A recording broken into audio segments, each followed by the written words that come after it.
Hello friends, स्वागत है आप सभी का आपके अपने YouTube channel hits of GK में। मैं दीपांशु। जैसा कि आप लोग सभी जानते हैं कि दरोगा की एग्ज़ाम अभी हाल ही में आपको होने वाली है 18 और 21 जनवरी को। विविध की टॉपिक जो ये महत्वपूर्ण होती है, आपको विविध मतलब ये नहीं कि आप कौन कहाँ पे कौन नहीं है, मतलब विविध मतलब मेरा ये कहने का मतलब है स्टैटिक्स टाइप के क्वेश्चन हर एक सब्जेक्ट में आपको होती है। एक लाइन में इसका खोज किसने किया, ये कहाँ पर है, वो कहाँ पर है, इसका ये जलप्रपात कहाँ है, वो जलप्रपात कहाँ पे, इस तरह का मतलब हर एक सब्जेक्ट में आपको विविध की टॉपिक होती है। जीव विज्ञान की सीरीज जीव विज्ञान आज हम करवाएंगे आपको बायोलॉजी की क्लास। एवं प्रकार से अगर देखा जाए तो लुसेंट का मैंने सभी सब्जेक्ट आपको कवर करवा दिए हैं। आपकी हिस्ट्री, ज्योग्राफी, पॉलिटिकल, इकोनॉमिक्स, ये अभी आपको एक एक क्लास आपको अवेलेबल है। प्लेलिस्ट आपका बना हुआ है लुसेंट टू द पॉइंट के नाम से, उसमें आपको ये कवर हो चुकी है। साथ साथ अगर साइंस में देखा जाए तो आपको फिजिक्स, केमिस्ट्री और बायोलॉजी ये भी आपको क्लास हो चुकी है। एक एक सब्जेक्ट को पूरा सारांश अगर देखा जाए तो सारांश आपको हम कवर करवाए हैं। आज हम देखेंगे बायोलॉजी, और बायोलॉजी का पूरा भी हम कवर करवाएंगे जो जो आपको विविध टॉपिक स्टैटिक्स हम लिए हुए हैं। लगभग टोटल 50 पेज का आप देख सकते हैं। केमिस्ट्री में भी आपको 50 पेज था, फिजिक्स में भी आपको 50 पेज के लमसम में लिए हुए थे। 50 पेज के लमसम में पूरा आपको रिकॉल हो जाएगा जीव विज्ञान एक बार में, और क्वेश्चन फिक्स आएंगे यहाँ पे। बिहार पुलिस, बिहार दरोगा अगर आप तैयारी करते हैं तो भी आप कर सकते हैं। बिहार पुलिस, बिहार मध्य प्रदेश, बिहार दरोगा, किसी भी बिहार से रिलेटेड एग्ज़ाम में, स्टेट एग्ज़ाम में हो या अदर एग्ज़ाम, सब के लिए आपको लुसेंट तो बेस्ट होता है। जीव विज्ञान की कुछ शाखाएं जो पहला हम आपको लिए हैं कटिंग करके, जीव विज्ञान की कुछ शाखाएं लिए हैं, जैसे कि एपीकल्चर। एपीकल्चर में मतलब होता है कि मधुमक्खी का पालन का अध्ययन। मधुमक्खी पालन का अध्ययन क्या कहलाता है? एपीकल्चर कहलाता है। सेरीकल्चर रेशम कीट पालन का अध्ययन कहलाता है। रेशम कीट पालन का अध्ययन कहलाता है सेरीकल्चर। पीसीकल्चर कहता है मत्स्य पालन का अध्ययन। मत्स्य पालन का अध्ययन क्या कहलाता है? पीसीकल्चर कहलाता है। माइकोलॉजी की बात की जाए, माइकोलॉजी कवकों के अध्ययन को माइकोलॉजी कहते हैं। कवकों के अध्ययन को माइकोलॉजी कहते हैं। वहीं फाइकोलॉजी की बात की जाए, फाइकोलॉजी की, तो फाइकोलॉजी मतलब होता है शैवालों का अध्ययन। शैवालों का अध्ययन क्या कहलाता है? फाइकोलॉजी। एंथोलॉजी कहलाता है आपको पुष्पों का अध्ययन। पुष्पों के अध्ययन को कहते हैं एंथोलॉजी। वहीं पोमोलॉजी मतलब होता है फलों का अध्ययन। फलों का अध्ययन क्या कहलाता है? पोमोलॉजी। ऑर्निथोलॉजी कहलाता है आपको पक्षियों का अध्ययन। पक्षियों कहलाता है आपको ऑर्निथोलॉजी। इकिथोलॉजी कहलाता है आपको मछलियों का अध्ययन। मछलियों का अध्ययन कहलाता है आपको इकिथियोलॉजी। इकिथियोलॉजी कहलाता है आपका मछलियों का अध्ययन। एंटोमोलॉजी कहलाता है आपको कीटों का अध्ययन। एंटोमोलॉजी कहलाता है कीटों का अध्ययन। क्या कहते हैं? एंटोमोलॉजी कहलाता है आपको कीटों का अध्ययन। इंड्रोलॉजी कहलाता है आपको, यानी डेंट्रोलॉजी कहलाता है आपको वृक्षों एवं झाड़ियों का अध्ययन। वृक्षों एवं झाड़ियों का अध्ययन क्या कहलाता है? आपको डेंट्रोलॉजी कहलाता है।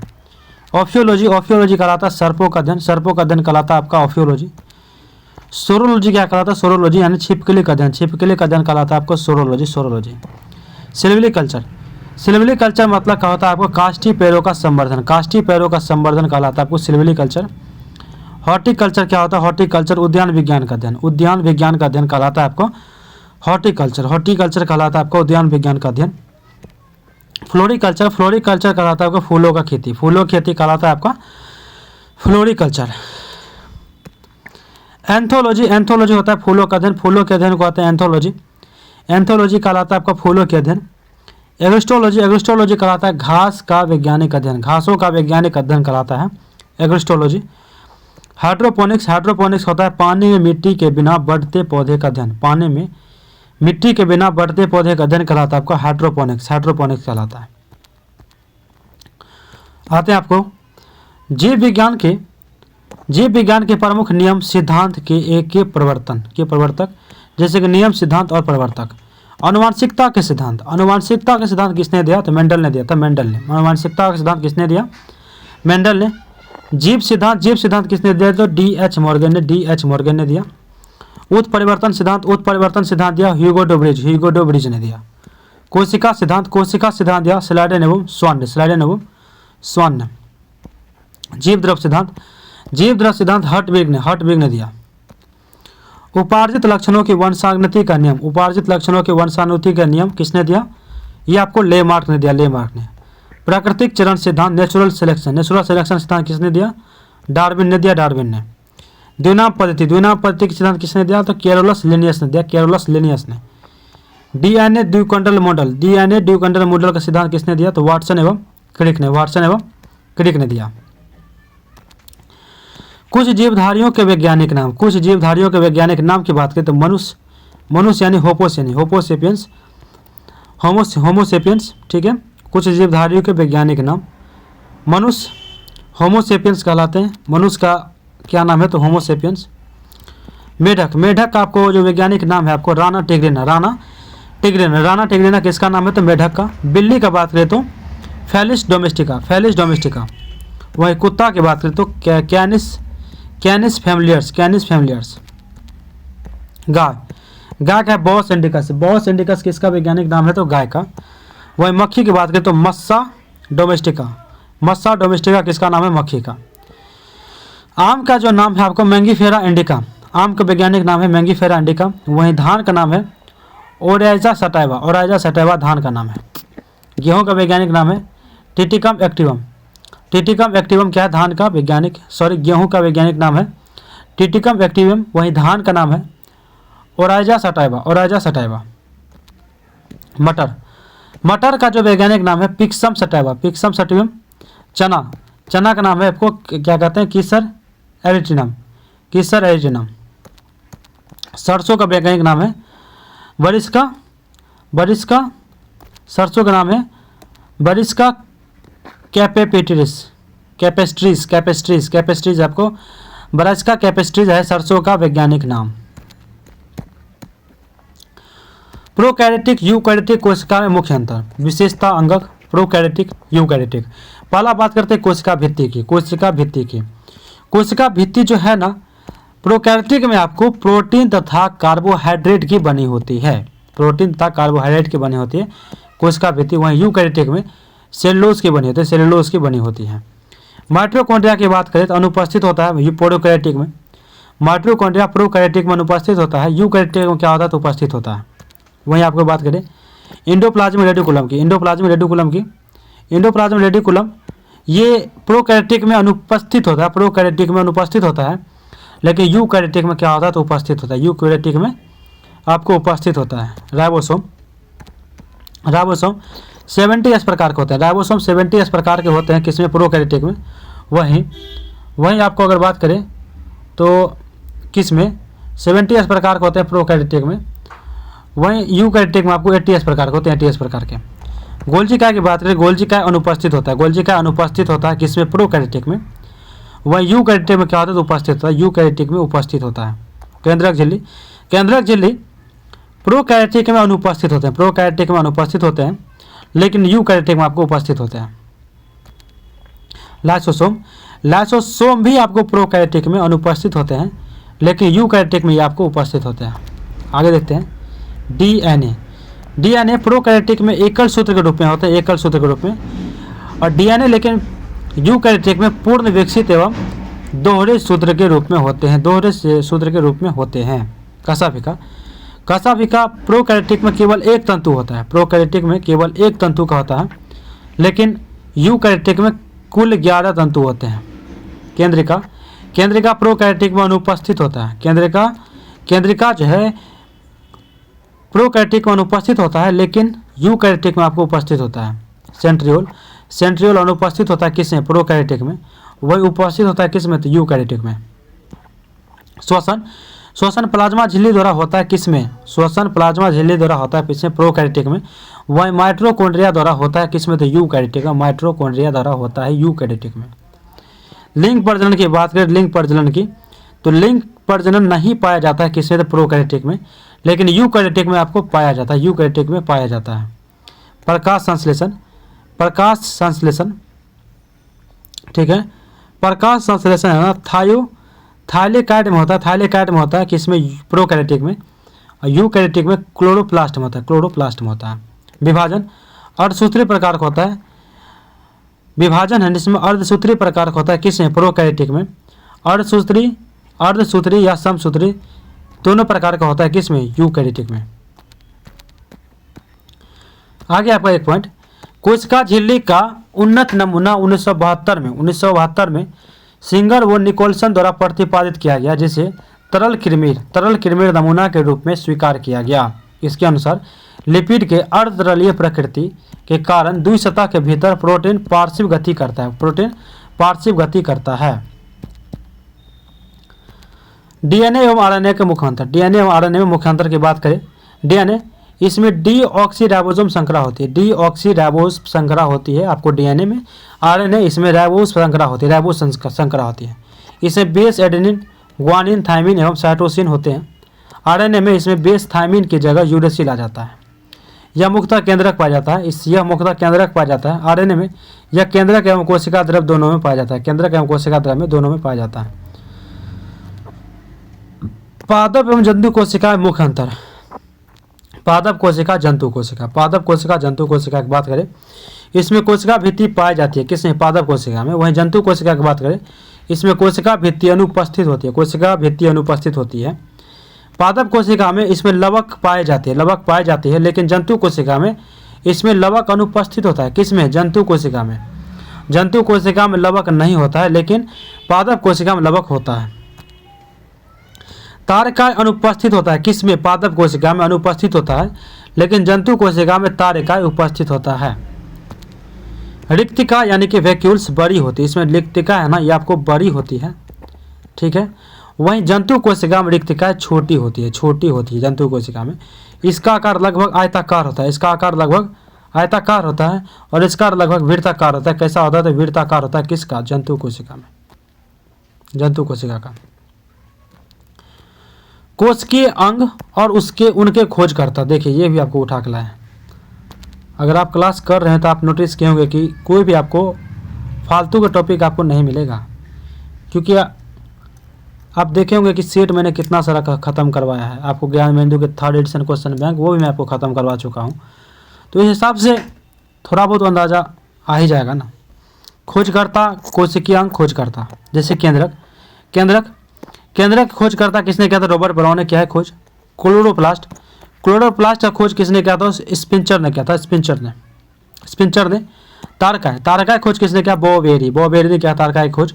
वहीं गोल्जी का खोज किसने किया, जॉर्ज गोल्जी ने। माइटोकॉन्ड्रिया खोज किसने किया, तो अल्टमैन। एस्पिरोसोम खोज कर सके पर्नर ने। कोमेटिन खोज किसने किया, तो फ्लेमिंग ने।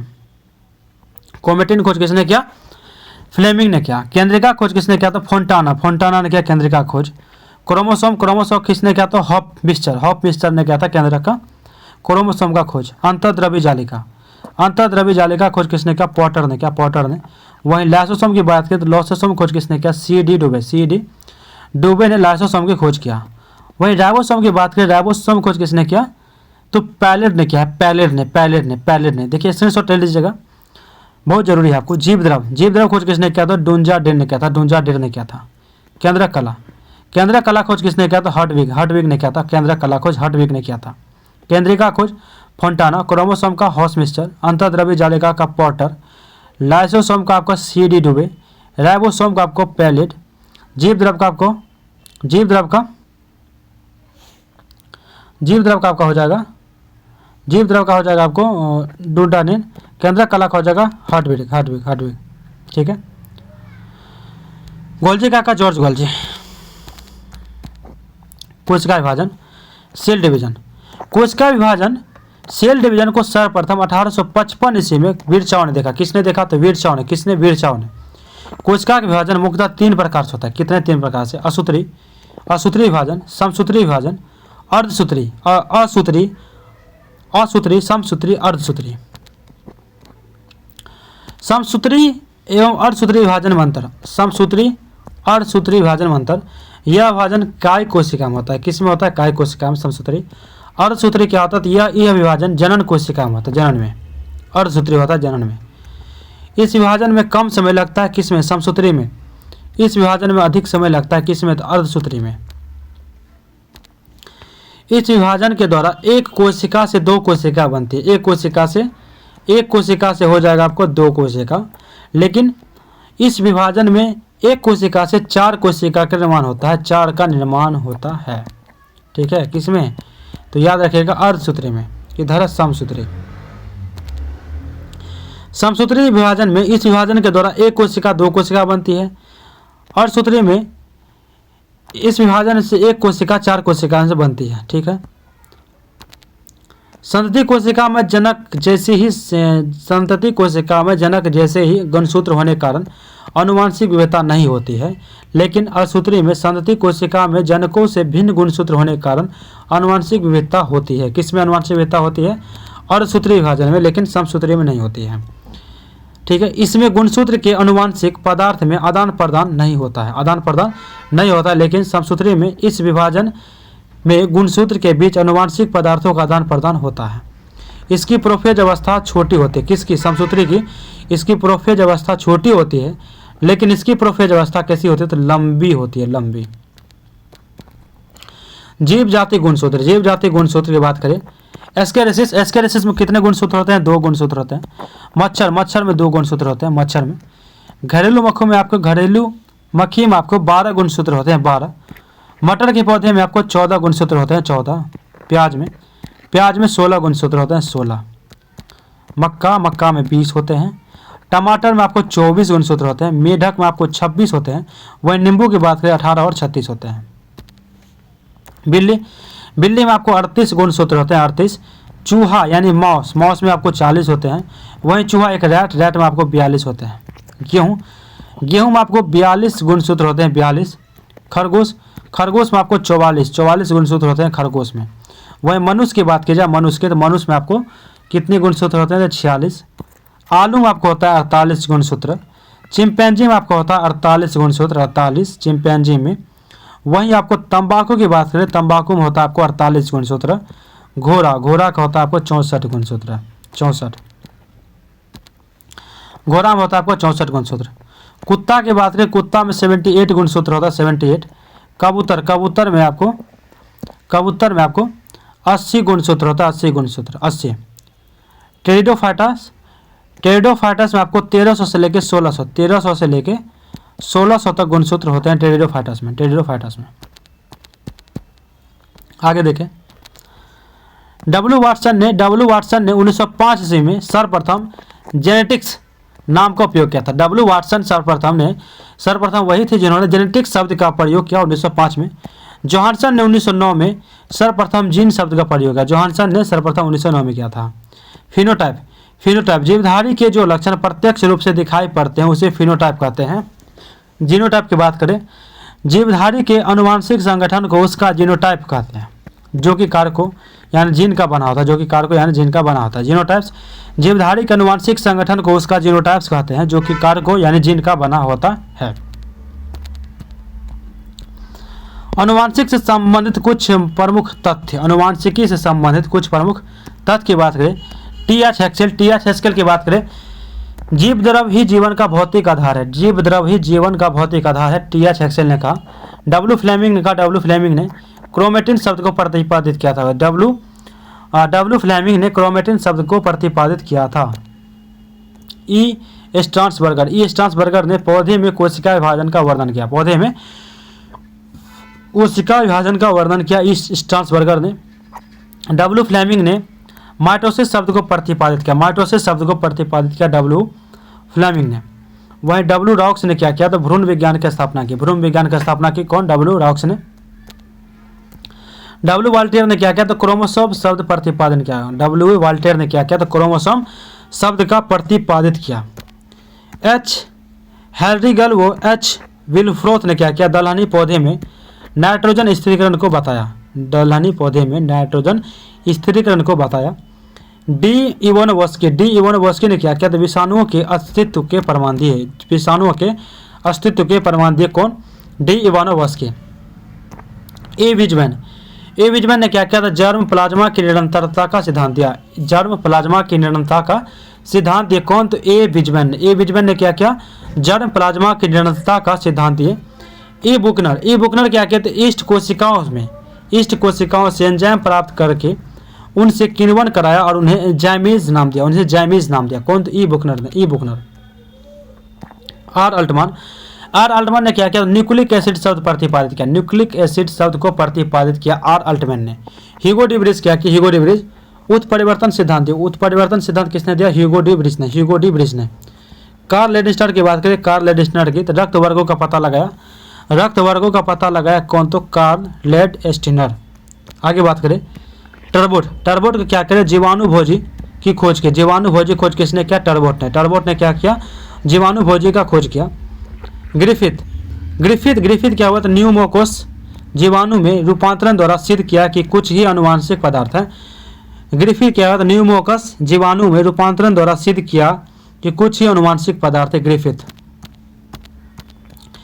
अलेक्जेंडर फ्लेमिंग, अलेक्जेंडर फ्लेमिंग क्या हुआ, तो पेनिसिलिन खोज किया, अलेक्जेंडर फ्लेमिंग क्या हुआ, तो पेनिसिलिन का खोज किया, पेनिसिलिन का। नॉलवोरस्का, नॉलवोरस्का क्या है, प्रथम इलेक्ट्रॉन सूक्ष्मदर्शी का निर्माण किए, प्रथम इलेक्ट्रॉन सूक्ष्मदर्शी का निर्माण किया नॉल एवं रस्का ने, नॉल एवं रस्का। वहीं जी डोमेक की बात करें, जी डोमेक की, तो सल्फा ड्रग की खोज की, सल्फा ड्रग की खोज किसने किया, तो जी डोमेक ने किया। एजिटेंसिल की बात करें, एजिटेंसिल की, तो पारितंत्र शब्द का प्रयोग किया, इकोसिस्टम यानी कि पारितंत्र शब्द का प्रयोग किया कौन, तो एजिटेंसिल, एजिटेंसिल ने क्या किया, तो इकोसिस्टम पारितंत्र शब्द का प्रयोग किया, एजिटेंसिल। नीलमरस्का ने क्या किया, तो प्रथम इलेक्ट्रॉन सूक्ष्मदर्शी का निर्माण किया। हेंस क्रेब्स, हेंस क्रेब्स की बात करें, हेंस क्रेब्स के श्वसन की सिट्रिक अम्ल चक्र का खोज का पता लगाया कि श्वसन के दौरान CO2 इसी चक्र के फलस्वरूप निकलती है, इसी चक्र के फलस्वरूप निकलती है। S.A. Waksman, X.A. वैक्समैन ने क्या किया, तो स्पेट्रोमाइसिन नामक एंटीबायोटिक की खोज की, स्पेट्रोमाइसिन नामक एंटीबायोटिक की खोज की कौन, तो S.A. Waksman. J.B. स्नर, J.B. Sumner ने क्या किया, तो एंजाइम यूरिएज को क्रिस्टल के रूप में पृथक्कृत किया, एंजाइम यूरिएज को क्रिस्टल के रूप में पृथक्कृत किया। अब बात करें जॉन सल्क, जॉन सल्क ने क्या किया, तो पोलियो से बचाव के लिए टीके का निर्माण किया, जिन्हें सल्क टीका कहा जाता है, कौन, जॉन सल्क ने किया। C.O. मिलर वो F.S. स्कूक कोशिका विभाजन के लिए हार्मोन साइटोकाइनिन की खोज की। अरविंद खुराना की बात करें, अरविंद खुराना की, पुनरावृत्ति अनुक्रम वाले पॉलीन्यूक्लियोटाइड की मदद से अनुवांशिक कोडों का निरूपण किया। क्या कहते हैं, क्रिस्बियन बर्नार्ड की बात करें, तो पहला मानव हृदय प्रत्यारोपण ऑपरेशन किया, पहला मानव हृदय प्रत्यारोपण ऑपरेशन किए कौन, तो क्रिस्टियन बर्नार्ड। रॉबर्ट एडवर्ड की बात करें, परखनली शिशु यानी कि टेस्ट ट्यूब बेबी विकसित करने का तकनीक विकसित किए। रॉबर्ट जार्किव की बात करें, रॉबर्ट जार्किव की कृत्रिम हृदय विकसित किए, इन्हीं के नाम पर जैविक 7 नामक कृत्रिम हृदय बनाया गया, जैविक 7 नामक कृत्रिम हृदय बनाया गया रॉबर्ट जार्विक के द्वारा। रोग एवं कवक की बात करें, तो कवक से होने वाला रोग है ये दमा, दमा कौन से कवक से होता है, तो एस्परजिलस फ्यूमेगिटस, एथलीट फुट होता है टीनिया पेडिस के कारण, एथलीट फुट होता है आपको टीनिया पेडिस के कारण। खाज, एकेरस स्केबिज, एकेरस स्केबिज के कारण होता है खाज। गंजापन की बात करें, तो टीनिया कैपिटस के कारण होता है। दाद, टाइकोफाइटन लेस्कोसे के कारण होता है आपको दाद। गन्ने का लाल अपक्षय, गन्ने का लाल अपक्षय रोग होता है कोलेट्रोटाइकम फेलकटम, कोलेट्रोकाइटम फेलकटम कारण होता है गन्ने का लाल अपक्षय रोग। ठीक है, विषाणु की बात करें, विषाणु खोज रूस के वैज्ञानिक इवानोव्स्की ने 1892 ईस्वी में की थी। तंबाकू के मोजेक रोग पर खोज के समय इनकी प्रकृति सजीव और निर्जीव दोनों प्रकार की होती है, इसी कारण है सजीव और निर्जीव की कड़ी भी कहा जाता है किसे, विषाणु को, सजीव और निर्जीव की कड़ी। विषाणु के निर्जीव होने के लक्षण क्या है, तो ये कोसा रूप में नहीं होते, कोसा रूप में नहीं होते हैं, इनको क्रिस्टल बनाकर निर्जीव पदार्थ के भांति बोतलों में भरकर वर्षों तक रखा जा सकता है, किसे, तो विषाणु को। और सजीव जैसे लक्षण, सजीव के भी कुछ लक्षण है, इनके न्यूक्लिक अम्ल का द्विगुणन होता है, किसी जीवित कोशिका में पहुंचते ही ये सक्रिय हो जाते हैं और एंजाइम का संश्लेषण करने लगते हैं, जीवित कोशिका पहुंचेगा तो ये भी जिंदा हो जाता है। परपोषी प्रकृति के अनुसार विषाणु 3 प्रकार के होते हैं, पादप विषाणु, जंतु विषाणु, बैक्टीरियोफेज या जीवाणुभोजी। परपोषी प्रकृति के अनुसार विषाणु कितने प्रकार के होते हैं, तो 3 प्रकार के होते हैं, ये याद रखिएगा। पादप विषाणु की बात करें, इसका न्यूक्लिक अम्ल में RNA होता है, इसके न्यूक्लिक अम्ल में RNA होता है। वह जंतु विषाणु की बात करें तो इनमें DNA या कभी कभी RNA भी पाया जाता है। बैक्टीरियोफेज या जीवाणुभोजी, ये केवल जीवाणु पे आश्रित रहते हैं, ये केवल जीवाणुओं पे आश्रित रहते हैं, ये जीवाणुओं को मार डालते हैं, इनमें डीएनए पाया जाता है, जैसे कि T2 फेज। किसी वायरस में उत्परिवर्तन यानी म्यूटेशन इसके आनुवंशिक द्रव में परिवर्तन के कारण ही होता है, परिवर्तन के कारण ही होता है। नोट है कि जिस विषाणु में आरएनए आनुवंशिक पदार्थ होता है उसे स्ट्रियो विषाणु कहते हैं, स्ट्रियो विषाणु कहते हैं। कुल का नाम, प्रमुख पौधे का नाम, कुल का नाम, जैसे कि लिलिएसी। लिलिएसी कुल का नाम है। लिलिएसी से जुड़े हैं आपको लहसुन एवं प्याज। पालमी कुल के पौधे जुड़े हैं आपको सुपारी, ताड़, नारियल, खजूर। सुपारी, ताड़, नारियल, खजूर। वहीं आपको बात करें ग्रेमिनेसी, ग्रेमिनेसी से जुड़े हैं आपको गेहूँ, मक्का, बांस, गन्ना, चावल, ज्वार, बाजरा, जौ, जई आदि, ये ग्रेमिनेसिस है। एक बीज पत्तियों में संवहन मंडल के समान आकार का कारण समांतर सिरा विन्यास है। द्विबीजी पत्र पौधे की बात करें तो इस वर्ग में वे पौधे आते हैं जिनके पौधे के बीजों में 2 पत्र होते हैं। इनके कुल का नाम एवं प्रमुख पौधे का नाम निम्न सारणी में दी गई है। कुल का नाम, प्रमुख पौधे का नाम, जैसे कुर्सी फेरी। आपसे पूछेगा कभी कभी कि मूली किस कुल के पौधा है, तो कुर्सी फेरी कुल का है। मूली, शलजम, सरसों, ये सब कुर्सी फेरी कुल का है। कपास, भिंडी, गुड़हल, कपास, भिंडी, गुड़हल, ये आपका मालवेसी कुल का, मालवेसी कुल का, कपास, भिंडी, गुड़हल, मालवेसी कुल का। बबूल, छुईमुई, कत्था, गुलमोहर, अशोक। बबूल, छुईमुई, कत्था, गुलमोहर, अशोक, ये आपको लेग्यूमिनेसी, लेग्यूमिनेसी कुल का पौधा है। तथा कचनार, इमली तथा सभी दलहन फसल, ये भी आपको लेग्यूमिनेसी कुल का ही पौधा है। सूरजमुखी, भृंगराज, सूरजमुखी, भृंगराज, गेंदा, कुसुम, सलाद, डहेलिया। सूरजमुखी, भृंगराज, गेंदा, कुसुम, सलाद, डहेलिया, ये सब आपको कंपोजिट कुल का पौधा है। नींबू, चकोतरा, संतरा, मौसमी, बेल, ये सब आपको है रूटेसी, रूटेसी कुल के, यानी कि थोड़े से खट्टे। तरबूज, खरबूजा, टिंडा, कद्दू, लौकी, खीरा, ककड़ी, परवल, चिचनेरा, करेला, ये सभी आपको कुकुरबिटेसी कुल के, कुकुरबिटेसी कुल के ये सभी पौधे हैं। आलू, मिर्च, बैगन, मकई, धतूरा, बेलाडोना, टमाटर आदि, ये सभी आपको सोलनेसी कुल के, सोलनेसी कुल के पौधे हैं। स्ट्रॉबेरी, सेब, बादाम, नाशपाती, ये सभी की अगर बात की जाए तो ये आपका हो जाएगा रोजेसी कुल का पौधा, रोजेसी कुल का हो जाएगा। ठीक है, आगे देखते हैं आपको खाने योग्य भाग, ये भी आपको बहुत ही इंपॉर्टेंट है। कुछ फल एवं उनके खाने योग्य भाग है। ठीक है, फल खाने योग्य भाग, जैसे कि सेब, सेब का हम कौन सा भाग खाते हैं, पुष्पासन खाते हैं। नाशपाती का, ये नाशपाती भी हम पुष्पासन भाग ही खाते हैं। आम का हम मध्य फल भित्ति खाते हैं, मध्य फल भित्ति। अमरूद का फल भित्ति, बीजांडासन दोनों खाए जाते हैं। अमरूद का फल भित्ति, बीजांडासन दोनों खाए जाते हैं। अंगूर का फल भित्ति और बीजांडासन दोनों खाते हैं, फल भित्ति और बीजांडासन दोनों हम खाते हैं। पपीता का मध्य फल भित्ति खाते हैं, क्योंकि पहले छिलका उतारते हैं फिर बीच वाला खाते हैं। नारियल, नारियल का भ्रूणपोष खाते हैं, नारियल का भ्रूणपोष खाते हैं। टमाटर का फल भित्ति व बीजांडासन दोनों खाते हैं। केला मध्य एवं अनंतर भित्ति, मध्य एवं अंतर भित्ति खाते हैं। केला का मध्य एवं अंतर भित्ति, जिसको बिना छीले खा गए उसका, उसमें हमेशा आपको मध्य फल भित्ति होगा। जैसे कि आपको आम हो गया मध्य फल भित्ति, इसको छील खाते हैं, सॉरी, लेकिन जिसको बिना छीले खाते, जैसे कि अंगूर, अंगूर का डायरेक्ट फल भित्ति हम खाते हैं और बीज सहित खा जाते हैं उसको, उसमें तो बीज वैसे होता नहीं है। एक है आपका गेहूँ,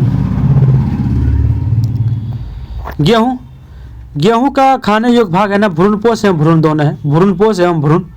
काजू, काजू का पुष्पवृत्त या बीजपत्र खाते हैं, पुष्पवृत्त या बीजपत्र खाते हैं आपको काजू का। लीची का हम खाते हैं एरिल भाग, लीची कौन सा भाग खाते हैं, एरिल। चना की बात करें तो बीजपत्र एवं भ्रूणपोष, बीजपत्र एवं भ्रूण खाते हैं हम चना का। मूंगफली का कौन सा भाग खाते हैं, तो बीजपत्र एवं भ्रूण, बीजपत्र एवं भ्रूण।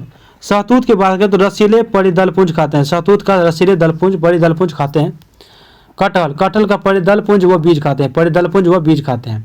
अनानास, अनानास खाते हैं परिदलपुंज, परिदलपुंज। नारंगी का कौन सा भाग खाते हैं, जूसी हेयर, जूसी हेयर खाते हैं नारंगी का, नारंगी कौन सा भाग पार्ट खाते हैं, juicy hair, juicy hair.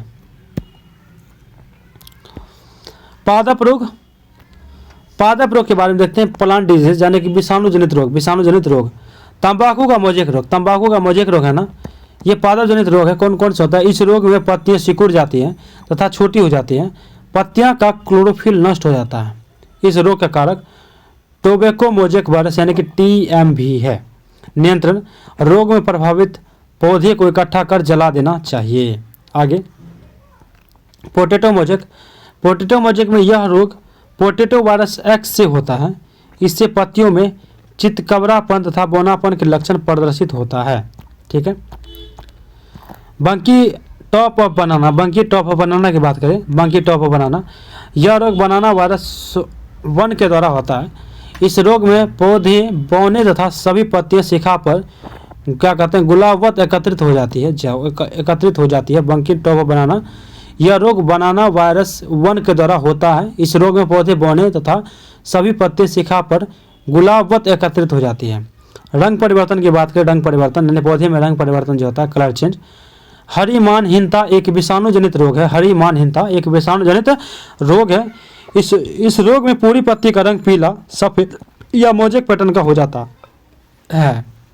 When क्रेडलिंग में सिराएं पीली व अन्य भाग हरे तथा वेन बाइंडिंग में सिराएं हरी व अन्य भाग में हरिमानहीनता हो जाती है। और भी आपका रोग है जैसे कि रस्ट रोग जो कि आलूम होता है। मिनकीट्रियम इंडोबायोटिकम ये कवक के द्वारा होता है। ठीक है, कवक जनित रोग है ये सारे। प्रभाव, इस रोग के कारण आलू के कंद में काले धागे जैसी संरचना बन जाती है और कभी कभी संपूर्ण आलू ही सड़ जाती है। इस रोग का नियंत्रण HgCl2 CuSO4 का भूमि पर छिड़काव कर किया जा सकता है। उत्तर भावी आलू अंगमारी रोग, उत्तर भावी आलू पहले देखते हैं। फाइटोपथोरा कवक के कारण होता है। इस रोग के कारण पत्तियां पूरी तरह झुलस जाती है। उत्तर भावी आलू का अंगमारी रोग जो है ना, फाइटोपथेरा इंटेफेस्टन के वजह से होता है। इस रोग के कारण पत्तियां पूरी तरह से झुलस जाती है और पौधा सूख जाता है। इसका उपचार कवकनाशियों का छिड़काव के द्वारा ही संभव है। टिक्का रोग किसमें होता है? टिक्का रोग ये आपको पता होगा कि मूंगफली में होता है। सर्कोस्पोरा पर्सिनेंटा कवक के कारण मूंगफली में टिक्का रोग होता है। इस रोग के कारण पत्ती के दोनों सतह पर गोल गोल धब्बे बन जाते हैं। इस रोग पर नियंत्रण हेतु बोर्डियोकस मिक्सचर यानी कि डायथेन M45 का छिड़काव करना चाहिए। ग्रीन ईयर रोग या डाउनी मिल्ड्यू, ग्रीन ईयर रोग या डाउनी मिल्ड्यू के कौन बाजरा में होता है? एस्क्लेरोस्पोरा ग्रेमिकोला कवक के कारण और इस रोग के कारण बाजारों की बालियों में हरे रंग के रेशे निकल जाते हैं जो बाद में काले रंग के चूर्ण में बदल जाते हैं। इस रोग के नियंत्रण के लिए बीजों को थीराम या एग्रेसान से शोधित करना चाहिए। रोग लग जाने की स्थिति में डायथेन M45 का छिड़काव करना चाहिए। एक आपका है लाल शरण रोग जो कि गन्ना में होता है। लाल शरण रोग किसमें होता है? गन्ना में होता है। कवक जनित रोग है ये सब। कोलेटोट्रिकम फाल्केटम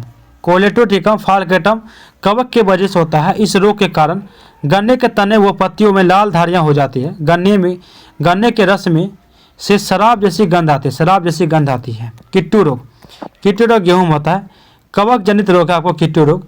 पक्सिनिया ग्रेमिनिस टेट्रिकी इस कवक की वजह से होता है। इस रोग में पौधे की पत्तियां तथा तनों पर लाल भूरे रंग का धब्बा बन जाता है जो दिखने में जंग जैसा लगता है। नियंत्रण के लिए कवकनाशी का छिड़काव करना चाहिए। इस रोग के नियंत्रण हेतु डॉक्टर KC मेहता ने महत्वपूर्ण कार्य किया। किसने? KC मेहता। गेहूं का कीट रोग क्या? तो कवक जनित रोग है। ढीला कंठ रोग जो कि गेहूं में ही होता है। गेहूं में आस्ट्रियालागो नुंडा टिट्रिकी कवक के कारण से होता है। इस रोग के कारण गेहूं के बालियों में कालिक के समान पाउडर जैसा पदार्थ भर जाता है। इस रोग का संक्रमण बीज के द्वारा होता है। नियंत्रण के लिए बीटावैक्स बेनलेट और कार्बोक्सिन जैसे कवकनाशी का प्रयोग करना चाहिए। इरगोट रोग जो कि बाजरा में होता है। क्लेविसेप्स माइक्रोस्फेला के वजह से। स्मट रोग किसमें होता है? बाजरा में होता है। स्मट रोग जो कि कवक जनित रोग है। टोलियोस्पोरियम के कवक की वजह से होता है। झुलसा रोग कॉर्हर में होता है। फ्यूजेरियम ऑक्सीस्पोरियम की वजह से होता है। इरगोट जो कि राई में होता है। क्लेविसेप्स परपुरिया, क्लेविसेप्स परपुरिया में इसके वजह से होता है, परपुरिया के वजह से होता है। ठीक है, आगे देखते हैं आपको। जैसे कि एक बार मैं बता दूं, कवक जनित रोग है तो आलू का रस्ट रोग, आलू का उत्तर भाव यानी कंगमाई रोग, मूंगफली का टिक्का रोग, बाजरा का ग्रीन ईयर रोग, डाउनी मिल्ड्यू, बाजरा का ग्रीन ईयर रोग या डाउनी मिल्ड्यू, ये सभी आपका कवक जनित रोग है। गन्ना का लाल सड़न रोग, गेहूं का किट्टू रोग, गेहूं का ढीला कंड रोग, बाजरा का इरगोट रोग, बाजरा का समट रोग, अरहर का झुलसा रोग और राई का इरगोट रोग, ये सभी आपको कवक जनित रोग है। आगे देखते हैं जीवाणु जनित रोग की बात करें।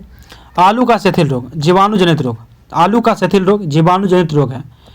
इसको रिंग रोग के नाम से भी जानते हैं क्योंकि जालम पर भूरा रिंग बन जाता है जालम पे। इस रोग का कारक स्यूडोमोनास सोलेनोसियरम नामक जीवाणु है। स्यूडोमोनास सोलेनोसियरम नामक जीवाणु है। इस रोग में पौधे का संवहन तंत्र प्रभावित होता है।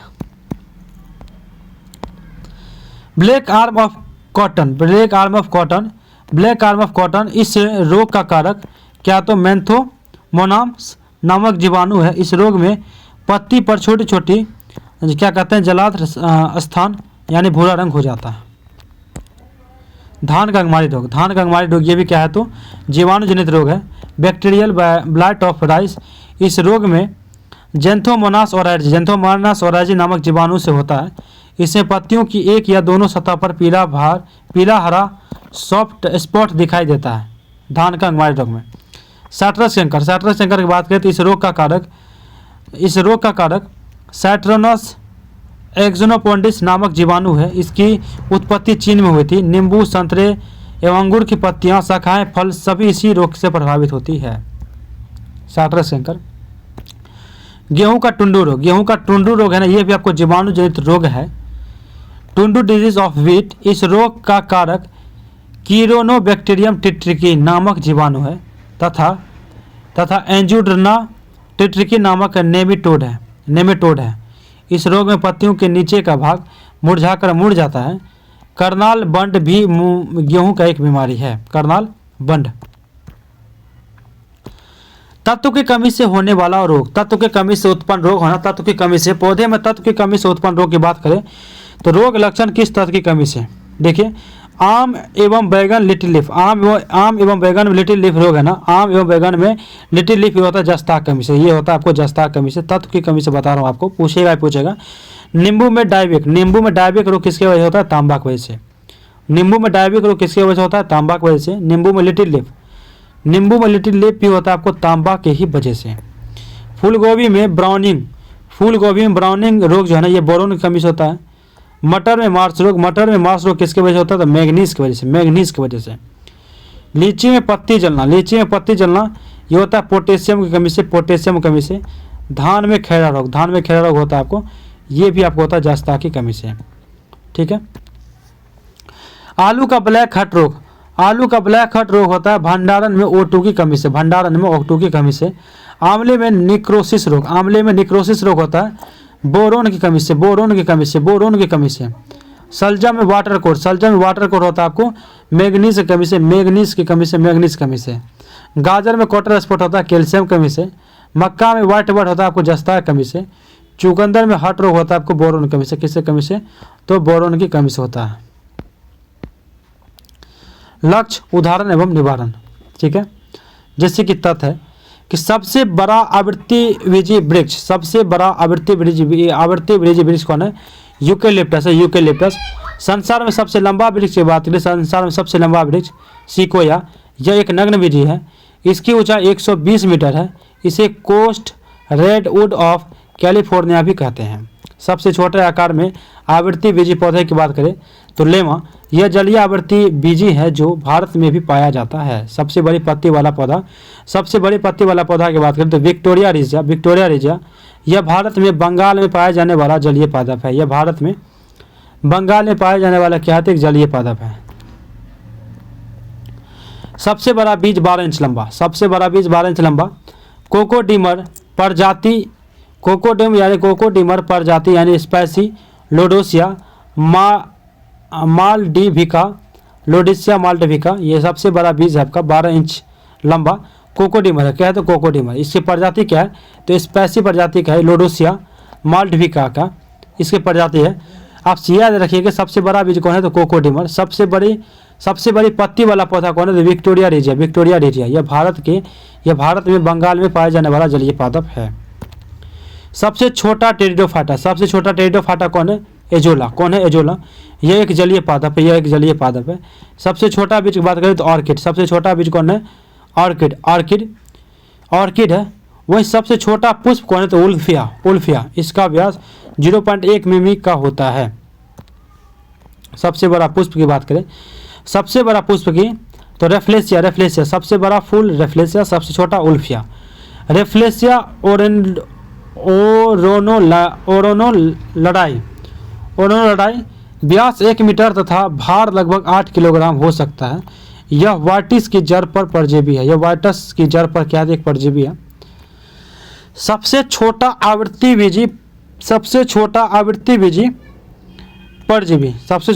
बीजी परजीवी आर्सीथोबियम। यह एक द्विबीजी पत्र है जो नग्न बीजियों के तने पर पूर्ण परजीवी है। ये क्या पूर्ण परजीवी है। वह सबसे बड़ा नरयुग्म की बात करें, सबसे बड़ा नरयुग्म साइकस। यह एक नग्न बीजी पादप है। साइकस है जो कि यह एक नग्न बीजी पादप है। सबसे बड़ा बीजांड ये कौन है साइकस है। सबसे बड़ा बीजांड साइकस है। जीवित जीवाश्म कौन है साइकस है जीवित जीवाश्म। सबसे छोटा गुणसूत्र कौन है शैवाल। सबसे छोटा गुणसूत्र किस में होता है शैवाल में। सबसे लंबा गुणसूत्र ट्राइलियम में। सबसे ज़्यादा गुणसूत्र वाला पौधा ओफियोग्लोसम फर्न यानी जिसके डिप्लॉइंट कोशिका में 1266 गुणसूत्र होते हैं। सबसे कम गुणसूत्र वाला पादप हेप्लोपोपस ग्रेसिलस। सबसे छोटा नग्नबीजी पादप जेमिया पिग्मिया। सबसे छोटा नग्नबीजी पादप कौन है जेमिया पिग्मिया। सबसे भारी काष्ठ वाला पौधा हार्डविजिया वाइनेका। सबसे हल्की काष्ठ वाला पौधा कौन है तो एक्रोमा लेगोपस। सबसे छोटी कोशिका कौन है तो माइक्रोप्लाज्म गैलीसेप्टिकम। टेनिस गेंद जैसा फूल कौन है केंथ है। जंगल क्या किसे कहते हैं ढाक। कौन है ढाक। आगे आपका कॉफी देने वाला पौधा किससे बोलते हैं तो कॉफिया अरेबिका। इसमें कैफीन होता है। इसमें क्या होता है कैफीन होता है। कोको देने वाला पौधा किसको बोलते हैं थियोब्रोमा केकाओ को कॉफी देने वाला पौधा बोलते हैं। कोको देने वाला पौधा इसमें थियोब्रोमिन कैफीन होता है। अफीम देने वाला पौधा पोपी। क्या कहलाता है पोपी। पेपावर सोमिनिफेरम इसमें मोपिन होता है। सबसे ज़्यादा पुराना ओक का पेड़ मैंडविले लुसियाना में स्थित है। 1500 वर्ष पुराना। मोलस्का के संघ के नाम ये प्रचलित नाम है जैसे कि सिपरिया का प्रचलित नाम क्या है तो कोरी। ये मोलस्का संघ के सभी जीव है। डोरिस का समुद्री नींबू। ऑक्टोपस 8 ओरल आर्म इसको बोलते हैं श्रिंगमिन यानी कि डेविल फिश किसे बोलते हैं ऑक्टोपस को। एप्लिसिया बोलते हैं समुद्री खरगोश को। कुंडलिनी बोलते हैं उद्यान घोंघा को। सिपिया बोलते हैं कटल फिश को। पाचन का सारांश प्रतिक्रिया के बाद जैसे कि ग्रंथि रस एंजाइम भोज्य पदार्थ प्रतिक्रिया के बाद जैसे कि लार अम्लीय की बात करें। लार अम्लीय टैलिन और एंजाइम कौन होते हैं टैलिन और माल्टोज होते हैं। टैलिन का भोज्य पदार्थ है मंड। माल्टोज का है माल्टोज। प्रतिक्रिया के बाद क्या होता है तो ये माल्टोज में चेंज हो जाता है। माल्टोज क्या होता है ग्लूकोज में चेंज हो जाता है। जठर रस अम्लीय में जठर रस जो कि अम्लीय है इसमें आपको एंजाइम कौन से होते हैं पेप्सिन और रेनिन होता है। पेप्सिन भोज्य पदार्थ के बाद भोज्य पदार्थ में होता है प्रोटीन। रेनिन में होता है आपको केसिन। प्रोटीन क्या होता है पेप्टोन्स में बदल जाता है पेप्टोन्स में। और केसिन कैल्शियम पेराकेसिनेट में बदल जाता है। अग्नाशय रस क्षारीय ये क्षारीय में इसमें एंजाइम आपको होता है ट्रिप्सिन और एमाइलेज और लाइपेज। ये 3 होता है। ट्रिप्सिन का भोज्य पदार्थ है आपको प्रोटीन। एमाइलेज का है मंड। लाइपेज का है वसा। प्रोटीन चेंज हो जाता है आपको पॉलीपेप्टाइड्स में। मंड चेंज होता है आपको संकरा में, वसा चेंज होता है वसा वल्व ग्लिसरॉल में। आंतरीय रस क्षारीय जो कि इसमें आपको एंजाइम होता है आपको इरेप्सिन, माल्टेज, सुक्रेज, लैक्टेज और lipase. Erepsin, maltase, sucrase, lactase और लाइपेज। इरेप्सिन चेंज होता है आपको प्रोटीन में, माल्टेज चेंज होता है आपको माल्टोज में, सुक्रोज चेंज होता है आपको भोज पदार्थ में, इसमें रहता है सॉरी, इरेप्सिन में आपको रहता है प्रोटीन, माल्टोज में रहता है, सुक्रोज भोज पदार्थ में सुक्रोज के रूप में रहता है, लैक्टेज में लैक्टोज, लाइपेज में वसा और इरेप्सिन भोज पदार्थ में रहता है प्रोटीन जो कि प्रोटीन से चेंज होता है एमिनो अम्ल में, माल्टोज चेंज होता है आपको ग्लूकोज में, सुक्रोज चेंज होता है ग्लूकोज व फ्रुक्टोज में, सुक्रोज चेंज होता है ग्लूकोज व फ्रुक्टोज में, लैक्टोज ग्लूकोज व गैलेक्टोज में, वसा वसीय अम्ल एवं ग्लिसरॉल में चेंज होता है। मानव शरीर में पृक्ष यानी कि बृहदान्त्र में संलग्न होता है, मानव शरीर में पृक्ष यानी बृहदान्त्र में संलग्न होता है। विभिन्न जंतु उनके उत्सर्जन तंत्र देखते हैं, जंतु और उत्सर्जन। एक कोशिकीय जंतु है ना, ये आपको विसरण के द्वारा उत्सर्जन करते हैं, किसके द्वारा, तो विसरण के द्वारा उत्सर्जन करते हैं।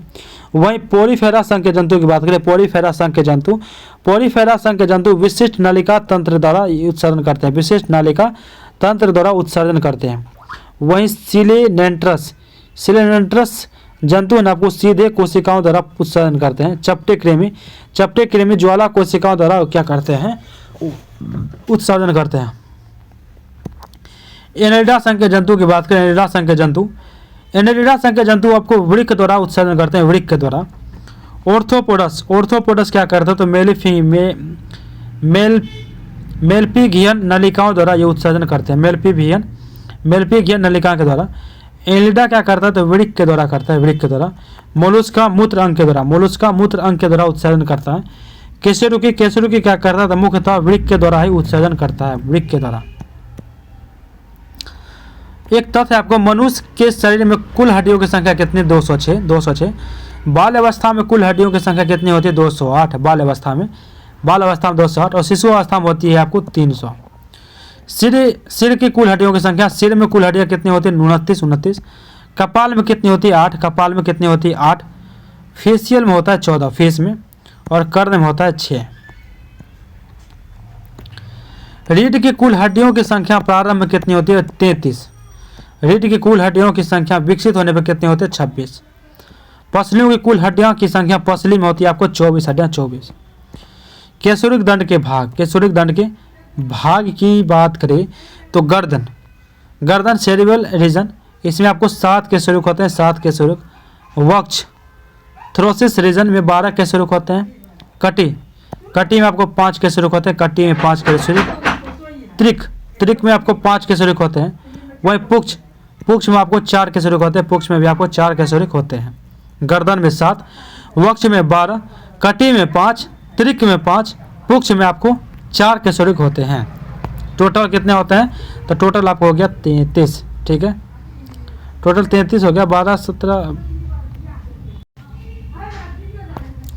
आगे देखते हैं कुछ विशेष स्थानों के अस्थियों के नाम व संख्या, ठीक है। अस्थियों का स्थान देखिए, जैसे कि कर्ण, ठीक है, कर्ण अस्थि यानी कान में टोटल कितने होती है, 6 हड्डियाँ होती है, 6 कितने, 6 हड्डियाँ होते हैं कान में। कान में 6 होते हैं, जिससे कि मेलियस, इनकस, स्टेपिस, इनमें 2 हड्डियाँ होती है। मेलियम, ये सभी कान के 3 हड्डियाँ, मेलियस, इनकस, स्टेपिस, इसमें 2 हड्डियाँ होते हैं टोटल। Méliès 2, incus 2, stapes 2। ये स्टेपिस क्या है, तो शरीर के सबसे छोटी हड्डी। ऊपरी बाहु यानी कि ह्यूमरस, ह्यूमरस में कितने हड्डी होते हैं, 2, कितने, 2। अग्रबाहु की बात करें, अग्रबाहु यानी कि रेडियो अल्ना में कितने हड्डियाँ होते हैं, 2 होते हैं, 2। कलाई कार्पल्स में कितने होते हैं, 16। हथेली में होता है आपको मेटाकार्प हथेली में होता है, जिसमें कितने हड्डियाँ होते हैं, तो 10 हड्डियाँ होती है। अंगुलियाँ आपको फ्लेंजेज में होता है, अंगुलियाँ में फ्लेंजेज होता है, जिसमें कितने 28 हड्डी होती है। जांग यानी कि फीमर में कितने हड्डी होते हैं, 2, और शरीर की सबसे बड़ी हड्डी फीमर ही होती है। पिंडली बोलते हैं आपको टिबिया फेबुल को, जिसमें आपको 4 हड्डियाँ होते हैं। घुटना पेटेला उसी में होता है आपको, उसमें 2 हड्डियाँ होती है। घुटना यानी पेटेला में 2 हड्डियाँ। टखना में टार्सल होता है आपको, इसमें 14 हड्डियाँ होती है, 14। टार्सल में कितने? 14। पटेला 2, टिबुआ फिबुला 4, फीमर 2, फ्लेंजेस 28। तलवा, तलवा में आपको होता है मेटाटार्सल, मेटाटार्सल। और मेटाटार्सल में हड्डी की संख्या कितनी होती है? 10 हड्डियाँ होती है, 10। आगे देखते हैं। पीयूष ग्रंथि से निकलने वाले हार्मोन, उनके कार्य। पीयूष ग्रंथि से निकलने वाले हार्मोन, उनके कार्य को ही बताना है। एसटीएच हार्मोन की बात करें, यह शरीर की बुद्धि, विशेषता, हड्डियों की वृद्धि का नियंत्रण करती है।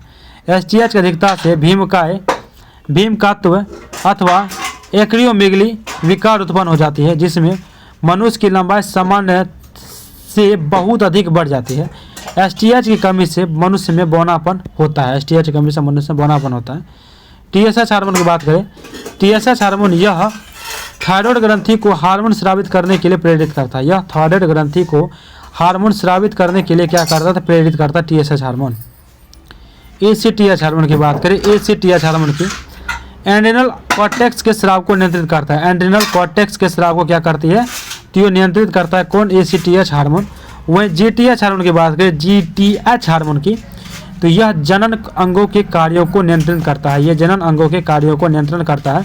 यह 2 प्रकार का होता है। कौन? जीटीएच हार्मोन। एक होता है एफएसएच हार्मोन, दूसरा होता है एलएच हार्मोन। एफएसएच हार्मोन की बात करें, यह वृषण की शुक्र जनन नलिकाओं में शुक्राणु जनन में सहायता करता है। यह अंडाशय में फॉलिकल की वृद्धि में मदद करता है, फॉलिकल की वृद्धि में मदद करता है।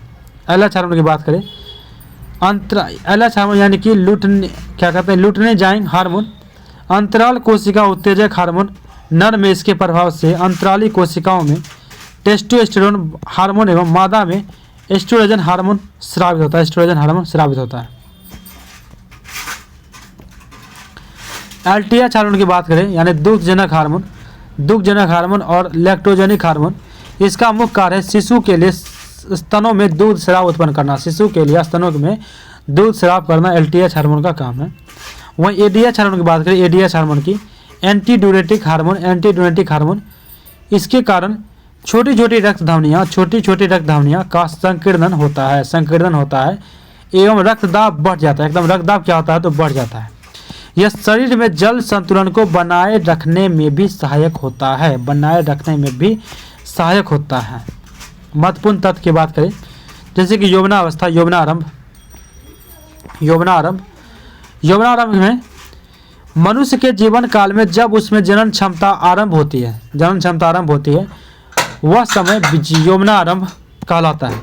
जनन की क्षमता स्त्रियों में सामान्यतः 12 से लेकर 16 वर्ष की उम्र में प्रारंभ होती है, जबकि 40 से 50 वर्ष की आयु में समाप्त भी हो जाती है।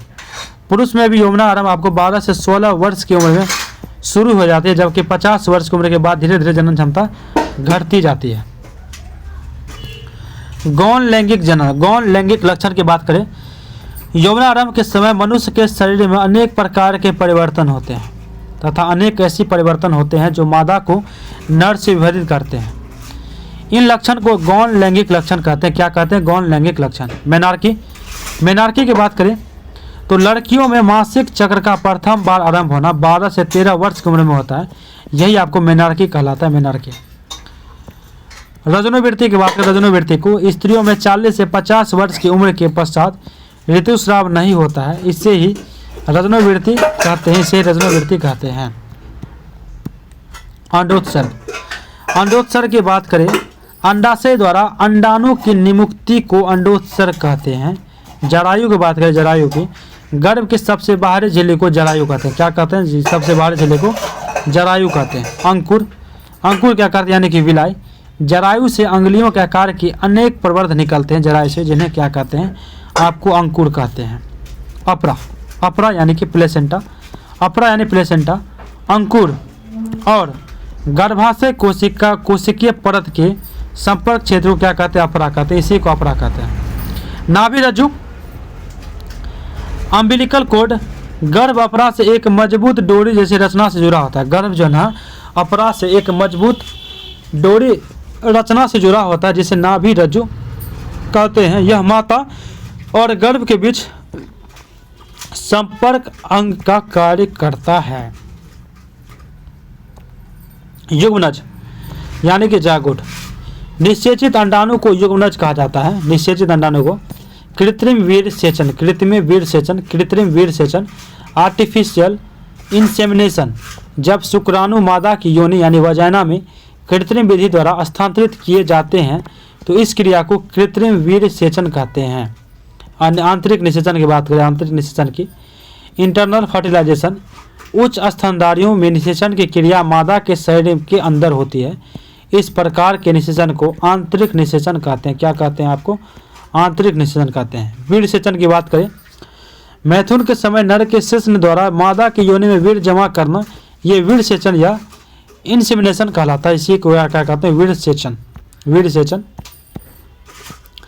कार्बोहाइड्रेट के प्रमुख कार्य की बात करें, कार्बोहाइड्रेट के प्रमुख कार्य की, तो इसका क्या है कि ऑक्सीकरण द्वारा शरीर की ऊर्जा की आवश्यकता को पूरा करना।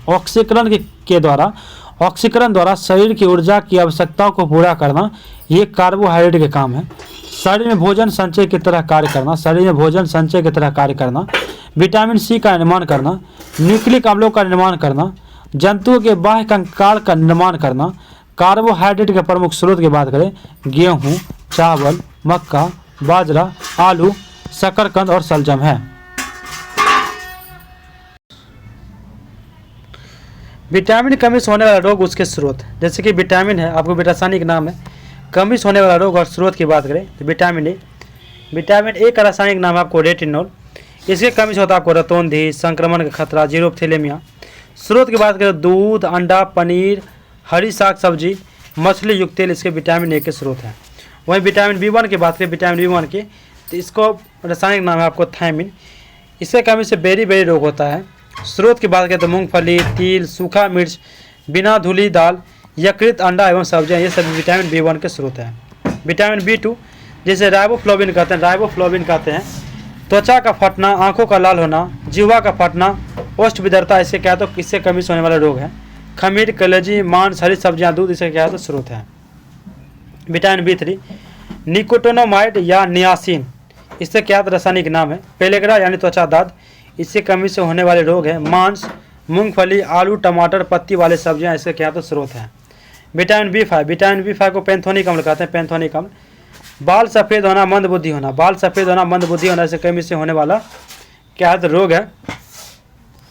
मांस, दूध, मूंगफली, गन्ना, टमाटर, इसके प्रमुख स्रोत हैं। विटामिन बी5 कमी से बाल सफ़ेद होता है, थोड़ा मंद बुद्धि आता है। विटामिन बी6 पायरिडॉक्सिन, एनीमिया, त्वचा रोग होता है। विटामिन बी6 कमी से एनीमिया, त्वचा रोग होता है। यकृत, मांस, अनाज, इसके क्या है तो स्रोत हैं।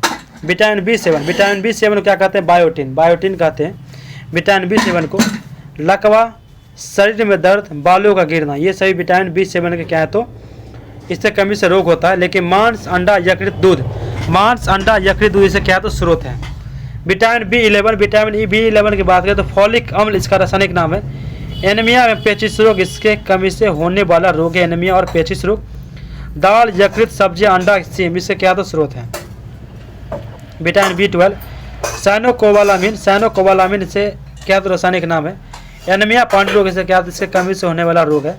मांस, कलेजी, दूध, इससे क्या तो स्रोत है। वही विटामिन सी की बात करते हैं, एस्कॉर्बिक एसिड, इसका रासायनिक नाम है। स्कर्वी मसूड़े का फूलना, इससे कमी से होने वाला रोग है। नींबू, संतरा, नारंगी, टमाटर, खट्टे पदार्थ, मिर्च, अंकुरित अनाज, जिससे क्या तो स्रोत है। विटामिन डी के रासायनिक नाम आपको कैल्सीफेरोल है, कैल्सीफेरोल। इससे कमी से आपको रिकेट्स, बच्चों में ओस्टियोमेलेसिया वैक्स में होता है। मछली, यकृत, तेल, दूध, अंडे, इससे क्या तो स्रोत हैं। विटामिन ई टोकोफेरोल होता है इसका रासायनिक नाम। जनन शक्ति का कम होना, इससे क्या है तो इससे कमी से होने वाला रोग है। पत्ती वाली सब्जी, दूध, मक्खन, अंकुरित गेहूं, वनस्पति तेल, से क्या है तो स्रोत है। विटामिन के कमी से आपको, विटामिन के का नाम आपको फिलोक्विनोन, और इसके कमी से होता है आपको रक्त का थक्का ना बनना, विटामिन के कमी से होता है, विटामिन के कमी से। और इसका स्रोत की बात करें तो टमाटर, हरी सब्जियां, आंत में भी उत्पन्न होते हैं। टमाटर, हरी सब्जियां और आंत में भी आपको ये उत्पन्न होती है। ठीक है, आगे आपको खनिज, दैनिक मात्रा और मुख्य स्रोत, जैसे कि सोडियम क्लोराइड के रूप में, सोडियम को 2 से 5 ग्राम इसके दैनिक मात्रा में होती है, यूज हमारे शरीर के लिए चाहिए। साधारण नमक, मछली, मांस, अंडे, दूध, इसमें इसका क्या है तो इसके मुख्य स्रोत हैं। पोटेशियम, पोटेशियम हमारे शरीर के लिए दैनिक मात्रा 1 ग्राम होना चाहिए। लगभग सभी खाद्य पदार्थों में यह होता है। कैल्शियम, कैल्शियम दैनिक मात्रा लगभग 1.2 ग्राम। दूध, पनीर, अंडे, चना, हरी सब्जी, साबुत अन्न, रागी सब्जी, इसमें आपको होता है। फास्फोरस, फास्फोरस की मात्रा 1.2 ग्राम, 1.2 ग्राम। दूध, पनीर, हरी पत्तेदार सब्जी, बाजरा, रागी, गिरी, जई, आटा, कलेजी तथा गुर्दे में होता है आपको ये फास्फोरस। लोह, लोह आपको चाहिए हमारे शरीर के लिए 25 ग्राम बालक में और 35 mg मतलब मिलीग्राम हो गया, 25 मिलीग्राम बालक के लिए, 35 मिलीग्राम बालिका के लिए। कलेजी, गुर्दे, अंडे का पीतक, चोकर युक्त आटे की रोटी, बाजरा, रागी, सेब, केला, पालक व अन्य हरी सब्जियां तथा गुड़, इसमें आपको लोह रहता है। आयोडीन, आयोडीन 20 मिलीग्राम प्रतिदिन। मछली, समुद्री खरपतवार, हरी पत्तेदार सब्जी, आयोडीन, नमक, इससे क्या है तो ये स्रोत है। मैग्नीशियम अल्प मात्रा में चाहिए जो कि सब्जी में रहता है। जस्ता भी अल्प मात्रा में चाहिए जो कि यकृत व मछली में होता है। तांबा, तांबा भी आपको अल्प मात्रा में चाहिए, मांस, मछली, यकृत व अनाज में रहता है। कोबाल्ट, कोबाल्ट भी आपको अल्प मात्रा में चाहिए हम सबको, मांस, मछली एवं जल में होता है, मांस, मछली एवं जल में होता है। मानव शरीर की कैलोरी संबंधित आवश्यकता है। मानव की कैलोरी संबंधित आवश्यकता की बात करें तो कार्य की प्रकृति, पुरुष और स्त्री। हल्का कार्य करने वाले व्यक्तियों के लिए ना 2000 कैलोरी की आवश्यकता होती है, वहीं महिलाओं को 2100 कैलोरी की आवश्यकता होती है। 8 घंटा कार्य करने वाले पुरुषों के लिए 8 घंटा कार्य करने वाले पुरुषों के लिए 3000 कैलोरी की आवश्यकता होती है, वहीं स्त्री को 2500 कैलोरी की। वहीं कठिन परिश्रम करने के लिए पुरुष को चाहिए 3600 कैलोरी, ठीक है, वहीं महिला को चाहिए 3000 कैलोरी, 3000 कैलोरी, 3000 कैलोरी। परजीवी द्वारा होने वाला रोग, परजीवी द्वारा देखते हैं एक एक करके सभी रोग का भी देखते हैं। परजीवी द्वारा रोग होने वाला रोग है आपको परजीवी द्वारा रोग प्रभावित अंग, परजीवी, वाहक मच्छर लक्षण, जैसे कि मलेरिया, ये सभी परजीवी से होता है। परजीवी से कौन कौन होता है? मलेरिया, पायरिया, सोने की बीमारी, पेचिस, कालाजार। मलेरिया, पायरिया, सोने की बीमारी, पेचिस और कालाजार, ये आपको परजीवी से होने वाले रोग हैं। मलेरिया जिससे तिल्ली व आरबीसी, तिल्ली एवं आरबीसी क्या जिससे प्रभावित होते हैं। प्लाज्मोडियम इसके परजीवी का नाम है, मादा एनोफिलीज मच्छर के काटने से होता है, ठंड के साथ बुखार आता है। पायरिया, पायरिया जो कि मसूडोम होता है। एंटी एवा और जिंजीवैलिस ये परजीवी इसके के वजह से होता है और मसूड़ों से रक्त निकलना इसका लक्षण है। सोने की बीमारी मस्तिष्क में होता है। टिप्रोनोसोमा परजीवी कारण से होता है, सीसी मक्खी की वजह से, सीसी मक्खी के काटने से बहुत नींद के साथ साथ बुखार भी आता है। पेचिस, पेचिस रोग आंत में होता है। एंट अमीबा हिस्टोलिका, एंट अमीबा हिस्टोलिका परजीवी के कारण और इसके जो लक्षण है आपको श्लेष्मा एवं खून के साथ साथ दस्त होना। कालाजार, कालाजार अस्थि मज्जा में होता है, अस्थि मज्जा में। लिस्मेनिया डोनावानी, लिस्मेनिया डोनावानी इसके परजीवी का नाम है, बालू मक्खी के काटने से होता है, इसके साथ साथ तेज बुखार भी आता है, ठीक है। टेनियासिस आंतों के संक्रमण है जो टेपवर्म 3 प्रजाति टेनिया सोलियम, टेनिया सागिनाटा और टेनिया एथियाटिक के कारण होता है। जीवाणु से बात करें यानी बैक्टीरिया,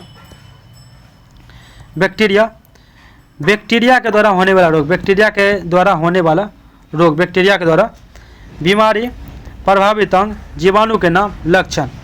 टिटनस धनुस्तंभ, टिटनस यानी लॉकजॉ तंत्रिका तंत्र को प्रभावित करता है।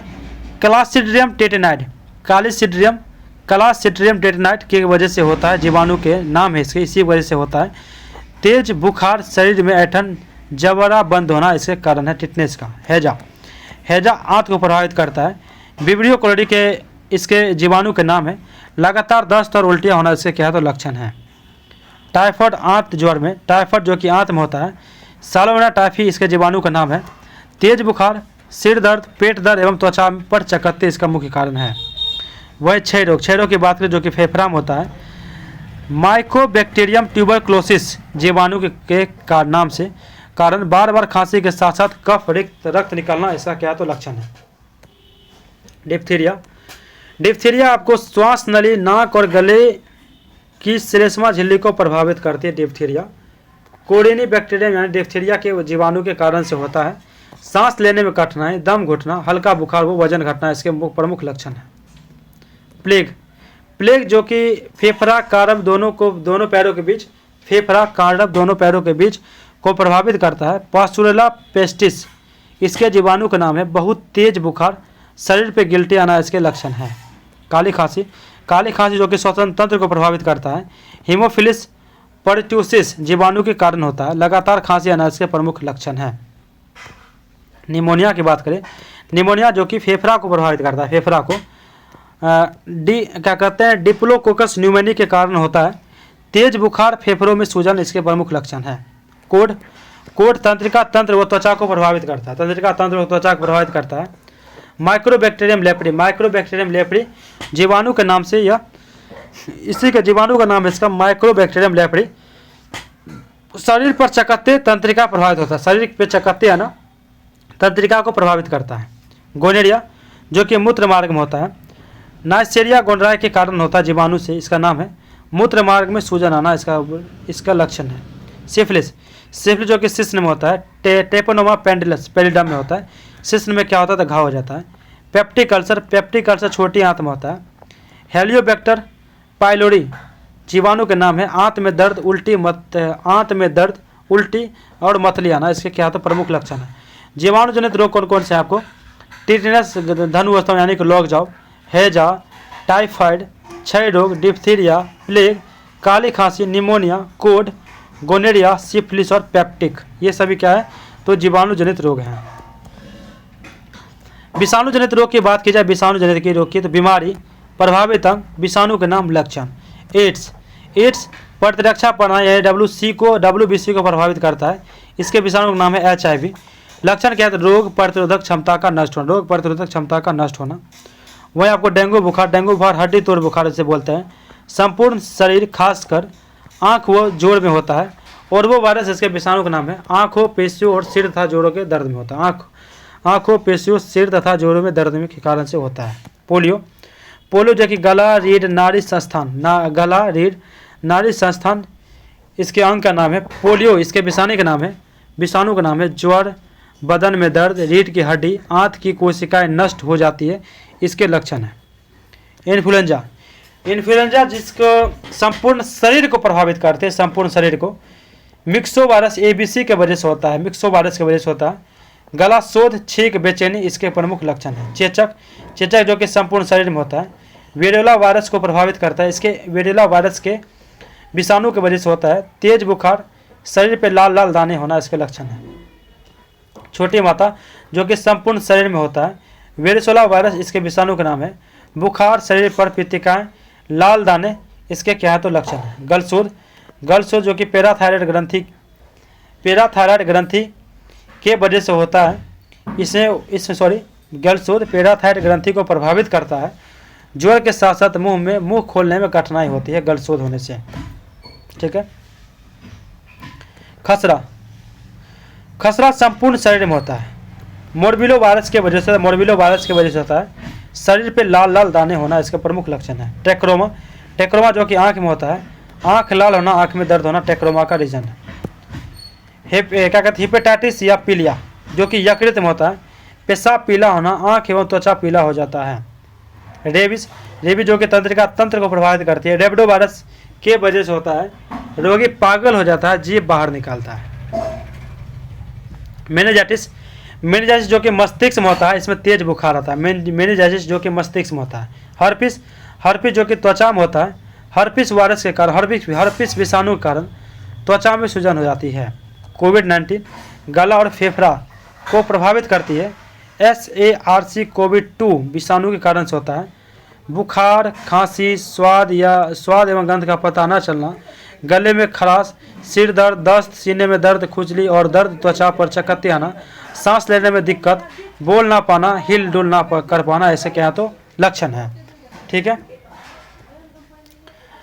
विषाणु की बात करें तो एड्स, डेंगू ज्वर, पोलियो, इन्फ्लुएंजा, चेचक, छोटी माता, गलशोध, खसरा, टेक्रोमा, हेपेटाइटिस या पीलिया, रेबीज, मेनिंजाइटिस, हर्पिस, कोविड-19 ये सभी क्या तो विषाणु जनित रोग हैं। प्रमुख केंद्रीय स्वास्थ्य कार्यक्रम की बात करें, राष्ट्रीय आयोडीन अल्पता विकार नियंत्रण कार्यक्रम 1962 में शुरू हुआ। राष्ट्रीय दृष्टिहीनता नियंत्रण कार्यक्रम 1976 में आया। राष्ट्रीय कैंसर नियंत्रण कार्यक्रम 1975 से लेकर 76 के बीच में आया। राष्ट्रीय मानसिक स्वास्थ्य कार्यक्रम 1982 में। राष्ट्रीय एड्स नियंत्रण कार्यक्रम 1992 में। राष्ट्रीय तपेदिक नियंत्रण कार्यक्रम 1997 में। राष्ट्रीय तपेदिक, ठीक है। प्रजनन तपेदिक नियंत्रण कार्यक्रम 1997 में। प्रजनन एवं बाल स्वास्थ्य कार्यक्रम 1997 से लेकर 98 के बीच में। पल्स पोलियो कार्यक्रम 1997 से लेकर 98 में। पल्स पोलियो कार्यक्रम 1997 से लेकर 98 के बीच में। समन्वित रोग निगरानी परियोजना 1997 से लेकर 98 के बीच में आया। जननी सुरक्षा योजना 2003 से लेकर 2004 के बीच में आया। वंदे मातरम योजना 2004 में। वंदे मातरम योजना 2004 में आया, ठीक है। आविष्कार और आविष्कारक होम्योपैथी का खोज किसने किया? तो हैनीमैन ने किया। होम्योपैथी की खोज किसने किया? तो हैनीमैन ने किया। ओपन हार्ट सर्जरी खोज किसने किया? तो वाल्टर लिलेहल। प्रथम परखनली शिशु कौन है? तो एडवर्ड्स एवं स्टेप्टी। एंटीजन खोज किसने किया? लैडस्टर्न। एंटीजन खोज किसने किया? लैडस्टर्न ने। क्लोरोफॉर्म का खोज किसने किया? तो हैरिसन था सिप्सन ने। टेरामाइसिस खोज किसने किया? फिनेल ने। डायबिटीज खोज किसने किया? तो बेंटिंग ने। पोलियो वैक्सीन खोज जॉन ई सॉल्क ने किया। बैक्टीरिया खोज किसने किया? तो ल्यूइनहॉक ने। आरएनए खोज किसने किया? जेम्स वाटसन एवं ऑथर अर्ग ने किया। मलेरिया परजीवी चिकित्सा खोज किसने किया? तो रोनाल्ड रोस ने किया, ठीक है। विटामिन ए खोज किसने किया? मैकुलर ने किया। विटामिन सी खोज किसने किया? तो हॉलकट ने किया। सल्फा ड्रग खोज किसने किया? डॉगमेक। सल्फा ड्रग का खोज किसने किया? डॉगमेक ने किया। हृदय प्रत्यारोपण खोज किसने किया? तो क्रिश्चियन बर्नार्ड ने किया। लिंग हार्मोन खोज किसने किया? तो स्टेनास ने। गर्भ निरोधक गोलियां खोज किसने किया? तो पिनकस ने किया। गर्भ निरोधक गोलियां। इलेक्ट्रोकार्डियोग्राफ इसका खोज किसने किया? तो आइनियो वन ने। इंसुलिन खोज किसने किया? तो बेंटिक ने किया। चेचक का टीका खोज किसने किया? एडवर्ड जेनर ने किया। टीबी बैक्टीरिया खोज किसने किया? रॉबर्ट कोच ने किया। पेनिसिलिन खोज किसने किया? तो अलेक्जेंडर फ्लेमिंग ने किया, ठीक है। बीसीजी का टीका खोज किसने किया? तो यूरिन कालमेट ने किया। रक्त परिवर्तन खोज किसने किया? तो कार्ल लैडस्टर ने किया। डीएनए खोज किसने किया? जेम्स वाटसन तथा क्रिक ने। पेचिस तथा प्लेग की चिकित्सा खोज किसने किया? कीटाजोटोज ने किया। जंपिंग जिन का सिद्धांत किसने दिया? तो बारबरा मैकिलटोंग ने। रेगुलेटरी जिन सिद्धांत खोज किसने किया? जेकब और मोनार्ड ने। डीएनए संश्लेषण खोज किसने किया? तो कॉर्नबर्ग ने। प्राकृतिक वर्णवाद खोज किसने किया? चार्ल्स डार्विन ने। स्टेथोस्कोप का आविष्कार किसने किया? लेनक ने किया स्टेथोस्कोप का आविष्कार। चेचक टीके यानी प्रतिरक्षण तकनीक का खोज किसने किया? एडवर्ड जेनर ने। हृदय का प्रथम प्रतिस्थापन इसका खोज किसने किया? तो क्रिश्चियन बर्नार्ड ने किया। होम्योपैथी के संस्थापक कौन है? हाइनेमैन। तो हाइनेमैन। होम्योपैथी के संस्थापक हाइनेमैन। पुनरावर्तन सिद्धांत खोज किसने किया? तो अर्नस्ट हैकेल ने किया। लेप्रोसी बेसिलस का आविष्कार किसने किया? तो हैंसन ने किया। रेबीज रोधी टीका खोज किसने किया? तो लुई पास्चर ने। आधुनिक एंटीसेप्टिक सर्जरी का जनक किसे कहा जाता है? लिस्टर को। आधुनिक एंटीसेप्टिक सर्जरी का जनक किसे कहा जाता है? तो लिस्टर को। प्रथम एंटीबायोटिक यानी पेनिसिलिन खोज जो पेनिसिलिन है इसकी खोज किसने किया? तो ए फ्लेमिंग यानी कि अलेक्जेंडर फ्लेमिंग ने किया है, ठीक है।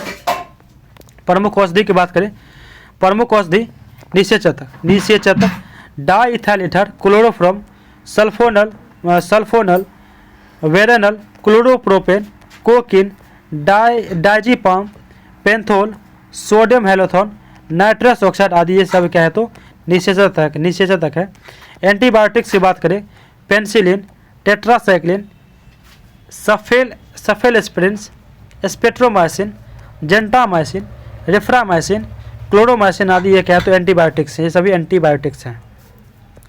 अब बात करें एंटीसेप्टिक की। एंटीसेप्टिक क्या है तो आपसे इस तरह से पूछेगा, लिस्टर क्या, तो लिस्टर क्या तो एक तरह का एंटीसेप्टिक है। सेमिलविस क्या तो एंटीसेप्टिक है। कोच आयोडीन एंटीसेप्टिक है। हाइपोक्लोर अम्ल ये भी एंटीसेप्टिक है। इथाइल अल्कोहल एंटीसेप्टिक है। फिनोल एंटीसेप्टिक है। हेक्साक्लोरोफिन एंटीसेप्टिक है। फॉर्मल्डिहाइड एंटीसेप्टिक है। हाइड्रोजन पेरोक्साइड एंटीसेप्टिक है। एफ्रीप्लेविन एंटीसेप्टिक है। एंटीपायरेटिक्स एस्प्रिन एंटीपायरेटिक्स है। क्रोसिन एंटीपायरेटिक्स है। फिनसेटिन एंटीपायरेटिक्स है। पायरोमिडिन ये क्या एंटीपायरेटिक्स है। सल्फा ड्रग की बात करें, सल्फानिमाइड सल्फा ड्रग्स है। सल्फाडाइजिन ये भी सल्फा ड्रग्स है। सल्फापिरिडिन ये भी सल्फा ड्रग्स है। सल्फाथोजाल ये क्या तो सल्फा ड्रग है। आगे बात करें प्रमुख चिकित्सा उपकरण की बात करें तो पेसमेकर हृदय गति कम हो जाने पर इसे सामान्य अवस्था में लाने हेतु इसका प्रयोग किया जाता है। वहीं कंप्यूटेड टोमोग्राफी यानी स्कैन, सीटी स्कैन का मतलब क्या होता है, सीटी स्कैन क्या करता है, संपूर्ण शरीर में किसी असामान्य या विकृति का पता लगाने हेतु इसका प्रयोग किया जाता है, सीटी स्कैन का। इलेक्ट्रोकार्डियोग्राफ हृदय संबंधित असामान्यताओं का पता लगाने के लिए किया जाता है। Auto ELISA glucose, urea, cholesterol आदि के जांच के लिए ऑटो एलाइजर का यूज़ किया जाता है। वहीं बात करें आपको इलेक्ट्रोएन्सेफेलोग्राफ मस्तिष्क की विकृतियों का पता लगाने के लिए इसका प्रयोग करते हैं।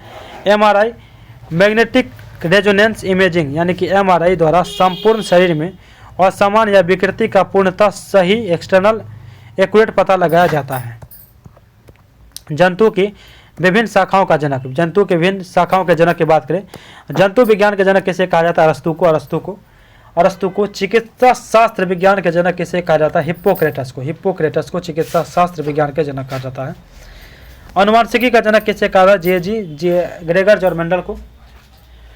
सूक्ष्म जैविकी विज्ञान के जनक लुई पास्चर को। प्रतिरक्षा विज्ञान के जनक एडवर्ड जेनर। जीवाणु विज्ञान के जनक रॉबर्ट कोच को। ठीक है। विकिरण अनुवांशिकी का जनक किसे कहा जाता है तो एच जे मूलर को। क्या कहते हैं तुलनात्मक रचना का जी क्यूबियर। ठीक है। आधुनिक अनुवांशिकी का जनक किसे कहा जाता है, वेटसन को। आधुनिक अनुवांशिकी का जनक वेटसन को कहा जाता है। जिरेंटोलॉजी कहा जाता है वाल्डमिटिड कोरेंजिवेस्की को। आधुनिक शारीरिक विज्ञान का जनक किसे कहा जाता है तो एंड्रियस वेसेलियम को।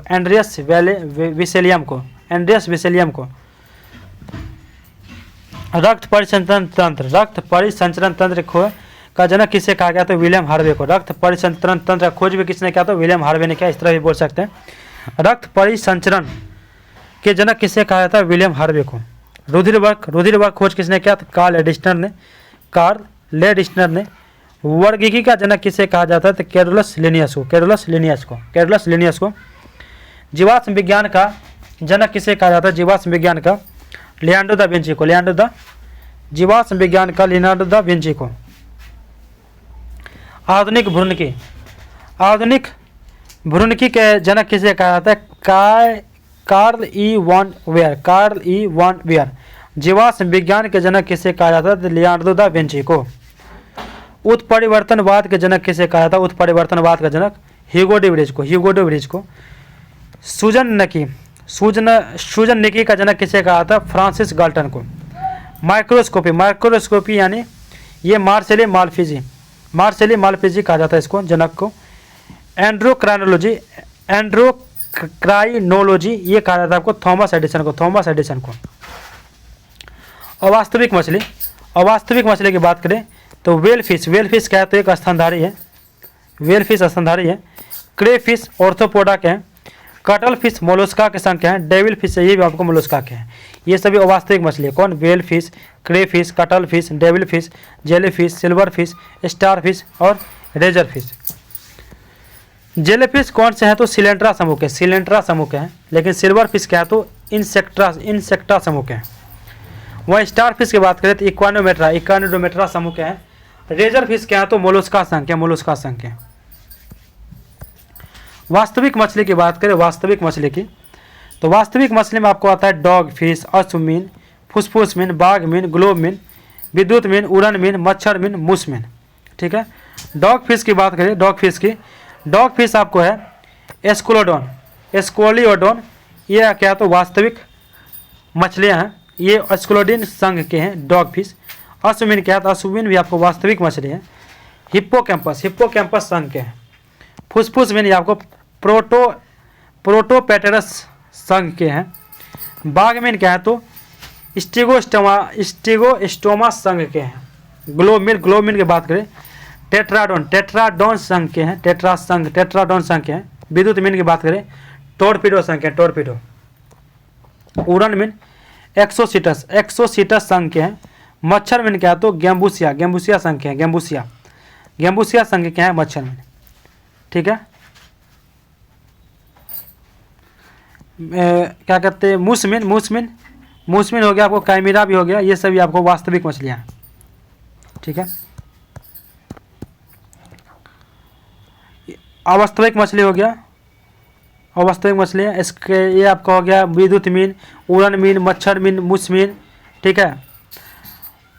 टोरपीडो, एस्कोसिटस, गैम्बुसिया, काइमेरा ये सभी आपको वास्तविक मछलियाँ इस तरह से पढ़ना था। डॉग फिश, अश्वमीन, फुसफुस मीन, बाघ मीन, ग्लोब मीन ये सभी आपको वास्तविक मछलियाँ हैं। एस्क्लोडियन, हिप्पोकैम्पस, प्रोटोपेटेरस, स्टिगोस्टोमा, ये टेट्राडोन ये सभी आपको वास्तविक मछली है। और वास्तविक की बात करें तो वेल फिश, क्रे फिश, कटल फिश सभी फिश वाले, डेविल फिश और jelly fish, silver fish, star fish, razor fish. ठीक है।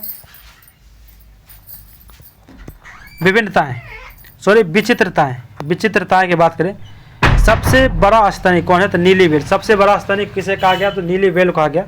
सबसे बड़ा स्थलीय स्तनी की बात करें अफ्रीकन हाथी को कहा जाता है। सबसे आदि मोलस्का कोटोडर्मा कहा गया। सबसे आदि प्राइमेट लेमर को। सबसे बड़ा जीवित पक्षी शुतुरमुर्ग को। सबसे बड़ा जीवित सर्प अजगर को कहा गया है। सबसे बड़ा कपी गोरिल्ला को कहा गया। सबसे बुद्धिमान कपी की बात करें, सबसे बुद्धिमान कपी को चिंपैंजी को कहा गया, सबसे छोटा कपी किसे कहा गया? तो गिब्बन को। सबसे छोटा कपी किसे कहा गया? गिब्बन कहा गया। जरायु छिपकली किसे कहा गया? तो फ्रायनोसोमा को कहा गया। सबसे बड़ा मेढक की बात करें, सबसे बड़ा मेढक राना गोलियत को सबसे बड़ा मेढक कहा गया। सबसे बड़ा मोलस्का डेथ स्क्विड। सबसे बड़ा सिपी कौन है? तो ट्राइडेकेना। सबसे बड़ा ग्रेक्टोपोड किसे कहा गया? तो हेम्पीफक्सस को। सबसे छोटा पक्षी हमिंगबर्ड। सबसे लंबी कोशिका या सबसे लंबी कोसा तंत्रिका कोसा। सबसे लंबी कोसा तंत्रिका कोसा। सबसे आदि हेल्थेनिज प्लेनेरिया हो जाएगा। सबसे आदि एनलिड ये हो जाएगा पोलीगाडियस।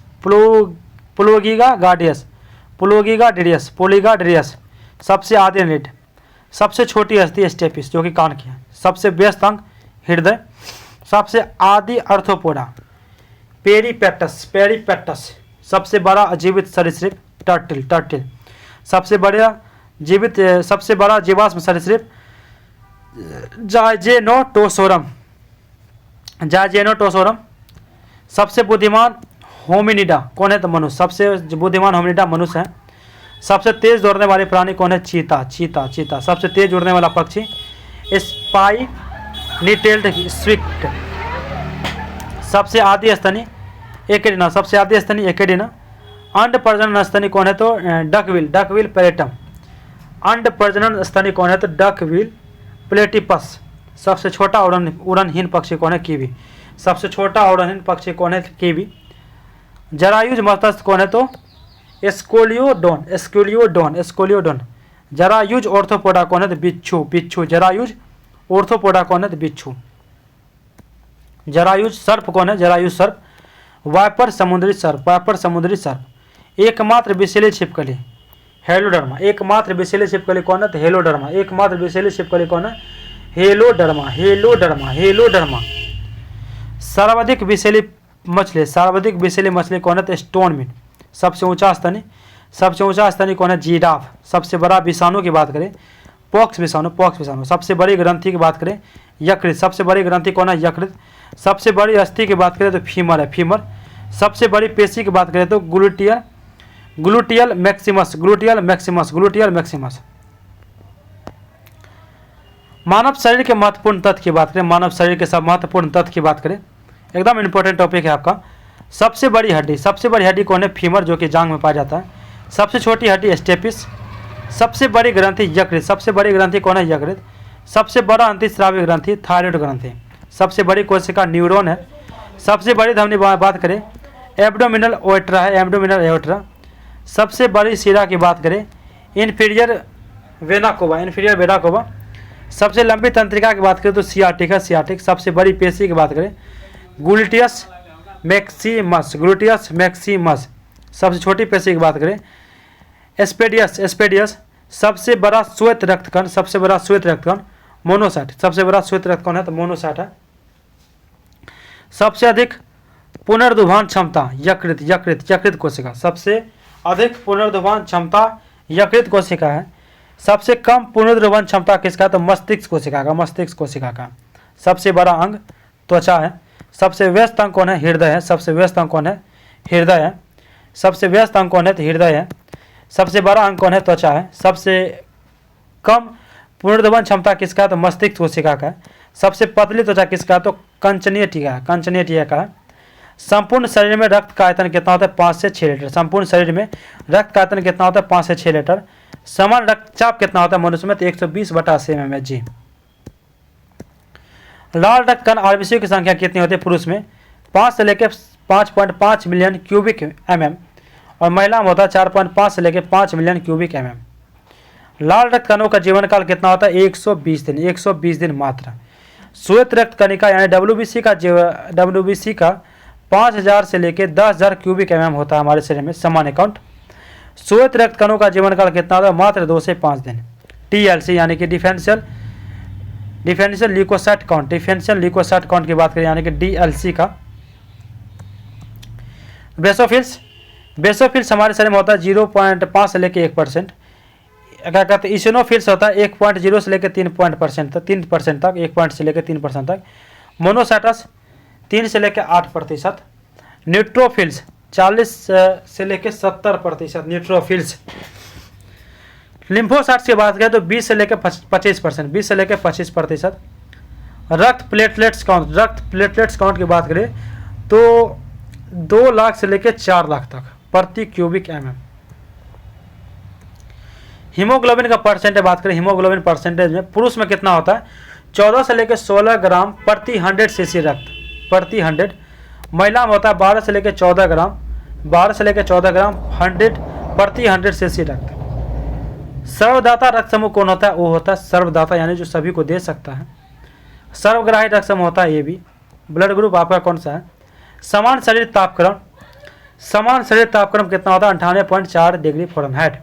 श्वसन दर की बात करें, ब्रीथिंग रेट 16 से लेकर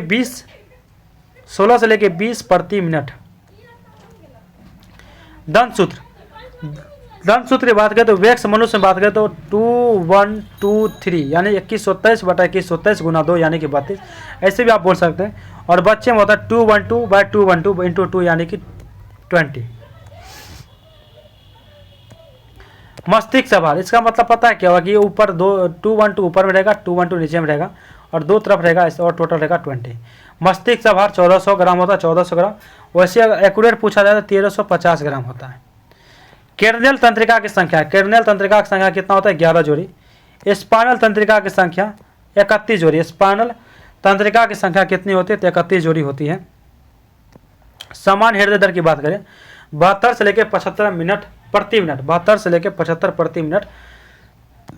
सामान्य नाड़ी दर 72 प्रति मिनट। गैस्ट्रिक जूस का पीएच कितना होता है? 1.4। मूत्र का पीएच मान कितना होता है? 6। रक्त का पीएच मान कितना होता है? 7.4।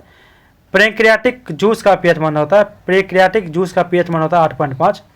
शरीर में कुल अस्थियों की संख्या कितनी होती है? 206। शरीर में कुल अस्थियों की संख्या कितनी होती है? 206। शरीर में कुल पेशियों की संख्या कितनी होती है? 639। शरीर में कुल भार का जल का हिस्सा, शरीर के कुल भार में जल का हिस्सा कितना होता है? मात्र 65%, सॉरी 65% होता है, यानी टोटल 65%। विज्ञान की कुछ प्रमुख शाखाएं। एनाटॉमी यह जीव विज्ञान की वह शाखा है जो शरीर की आंतरिक संरचना में संबंधित है, आंतरिक संरचना से संबंधित है।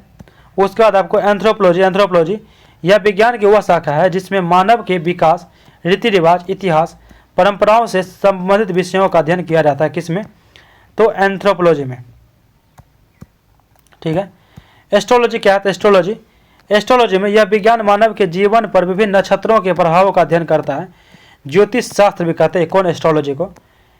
एस्ट्रोनॉमी क्या होता है? यह खगोलीय पिंडों का अध्ययन करने वाला विज्ञान है। खगोलीय पिंडों का अध्ययन क्या कहलाता है? एस्ट्रोनॉमी कहलाता है, एस्ट्रोनॉमी। सिरेमिक्स यह टेक्नोलॉजी की वह शाखा है जो चीनी मिट्टी के बर्तन तैयार करने से संबंधित है। चीनी मिट्टी के बर्तन तैयार करना क्या कहलाता है? सिरेमिक्स कहलाता है। ऑन्कोलॉजी कैंसर का अध्ययन क्या कहलाता है? ऑन्कोलॉजी। यूजेनिक्स क्या है? तो अनुवांशिक घटकों में फेरबदल के कारण मनुष्य में हुए परिवर्तन क्या कहलाता है? यूजेनिक्स। उसके बाद आपको एपिडेमियोलॉजी क्या कहलाता है? तो महामारी रोग के अध्ययन से संबंधित है। महामारी रोग के अध्ययन से संबंधित है आपको एपिडेमियोलॉजी। आगे देखते हैं। आगे आपका एरियोनोलॉजी क्या होता है? मकरों का अध्ययन। एरियोनोलॉजी मकरों का अध्ययन कहलाता है, एरियोनोलॉजी। कीमोथेरेपी क्या होता है? यह चिकित्सा विज्ञान की वह शाखा है जिसमें रासायनिक यौगिक का उपचार किया जाता है कीमोथेरेपी में। कोस्मोलॉजी क्या होता है? कोस्मोलॉजी यह समस्त ब्रह्मांड का अध्ययन करने वाले विज्ञान की शाखा है, यानी ब्रह्मांड का अध्ययन क्या कहलाता है? आपको कोस्मोलॉजी कहलाता है। क्रायोजेनिक्स या निम्न ताप के विभिन्न प्रयोग तथा नियंत्रण का अध्ययन करने वाला विज्ञान है। अध्ययन करने वाला क्रायोजेनिक्स कहलाता है, यानी ताप के विभिन्न प्रयोगों के तथा नियंत्रण का अध्ययन। इकोलॉजी यह विज्ञान वनस्पति तथा प्राणियों के पर्यावरण या प्रकृति के संबंधों का अध्ययन है। वनस्पति या प्राणियों का अध्ययन इकोलॉजी कहलाता है। एंटोमोलॉजी क्या कहलाता है? जंतु विज्ञान की यह शाखा कीट पतंगों का व्याप अध्ययन करती है। कीटों का अध्ययन कहलाता है आपको एंटोमोलॉजी। एपिडेमियोलॉजी क्या कहलाता है? चिकित्सा विज्ञान की यह शाखा महामारी और उनके उपचार से संबंधित है आपको एपिडेमियोलॉजी। एक्स बायोलॉजी की बात करें, एक्सबायोलॉजी इसमें पृथ्वी को छोड़कर अन्य ग्रहों व उपग्रह पर जीवन के संभावनाओं का अध्ययन किया जाता है एक्स बायोलॉजी में। जियोलॉजी भूगर्भ संबंधित अध्ययन, उसकी बनावट, संरचना आदि का अध्ययन इस विज्ञान के द्वारा किया जाता है आपको जियोलॉजी में। उसके बाद अगर बात करें तो जीरेंटोलॉजी की बात करें तो वृद्धावस्था से संबंधित तथ्यों का अध्ययन इस विज्ञान के द्वारा किया जाता है। वृद्धावस्था से संबंधित अध्ययन, वृद्धावस्था का अध्ययन जीरेंटोलॉजी। हॉर्टिकल्चर क्या है? तो फल फूल व साग सब्जी उगाने, बाग लगाने, पुष्प उत्पादन का अध्ययन इस विज्ञान के द्वारा किया जाता है हॉर्टिकल्चर के अंतर्गत। हाइड्रोपैथी इस विज्ञान के द्वारा पानी में से रोगी की चिकित्सा होती है। इस विज्ञान के द्वारा पानी से रोगों की चिकित्सा होती है हाइड्रोपैथी के द्वारा। हाइजीन स्वास्थ्य की देखभाल करने वाला यह स्वास्थ्य विज्ञान है, हाइजीन। होलोग्राफी क्या है? यह लेजर पुंज की सहायता से त्रिविमीय चित्र बनाने वाली एक विधि है होलोग्राफी। होरोलॉजी क्या होता है? होरोलॉजी यह समय मापने वाला विज्ञान है। है कौन? होरोलॉजी समय मापने वाला विज्ञान। मेसोग्राफी क्या होता है? मेमोग्राफी यह स्त्रियों में पाए जाने वाला ब्रेस्ट कैंसर की जांच करने वाला चिकित्सा विज्ञान की शाखा है कौन? मेमोग्राफी क्या होता है? तो ब्रेस्ट कैंसर का जांच करता है। मीटियोलॉजी मौसम की दशा में होने वाले क्रियाओं व परिवर्तन का अध्ययन इस विज्ञान के द्वारा किया जाता है। मॉर्फोलॉजी क्या होता है? पृथ्वी पर पाए जाने वाले प्राणियों तथा पौधे की संरचना, रूप, प्रकार आदि का अध्ययन इस विज्ञान के द्वारा किया जाता है, आपको मॉर्फोलॉजी के द्वारा। न्यूरोलॉजी मानव शरीर के नाड़ियाँ या तंत्रिकाओं का अध्ययन तथा उपचार इस विज्ञान के द्वारा किया जाता है, किसके द्वारा? न्यूरोलॉजी के द्वारा। ओडोंटोलॉजी ओडोंटोलॉजी के द्वारा दांतों का अध्ययन करने वाली चिकित्सा विज्ञान की यह शाखा है। दांतों का अध्ययन करने वाली चिकित्सा विज्ञान की यह शाखा है कौन? ओडोंटोलॉजी। ऑप्टिक्स ऑप्टिक्स प्रकाश के प्रकार व गुणों का अध्ययन करने वाले भौतिक शास्त्र की यह शाखा है कौन? तो ऑप्टिक्स। ऑर्निथोलॉजी क्या होता है? ऑर्निथोलॉजी इस विज्ञान में पक्षियों से संबंधित अध्ययन किया जाता है। पक्षियों से संबंधित अध्ययन किया जाता है किसमें? तो ऑर्निथोलॉजी में। ऑस्टियोलॉजी क्या? ऑस्टियोलॉजी प्राणी विज्ञान की शाखा में हड्डियों का अध्ययन किया जाता है। प्राणी विज्ञान की शाखा में हड्डियों का अध्ययन किया जाता है किसमें? तो ऑस्टियोलॉजी में। पोमोलॉजी क्या है? पोमोलॉजी यह विज्ञान फलों का अध्ययन से संबंधित है। फलों का अध्ययन पोमोलॉजी कहलाता है। सिस्मोलॉजी विज्ञान की शाखा द्वारा भूकंपों का अध्ययन किया जाता है। भूकंप का अध्ययन सिस्मोलॉजी कहलाता है। एरोनॉटिक्स एरोनॉटिक्स क्या है? इस विज्ञान के शाखा के अंतर्गत वायुयान संबंधित तथ्यों का अध्ययन किया जाता है। इस विज्ञान के शाखा के अंतर्गत वायुयान संबंधित तथ्यों का अध्ययन किया जाता है, एरोनॉटिक्स। एस्थेटिक्स एस्थेटिक्स इस शाखा के अंतर्गत सौंदर्य यानी ललित कला शास्त्र का अध्ययन किया जाता है। एग्रिस्टोलॉजी क्या होता है? एग्रिस्टोलॉजी यह घासों से संबंधित विज्ञान की शाखा है। घासों से संबंधित विज्ञान की शाखा एग्रिस्टोलॉजी कहलाता है। ओवरीकल्चर क्या होता है?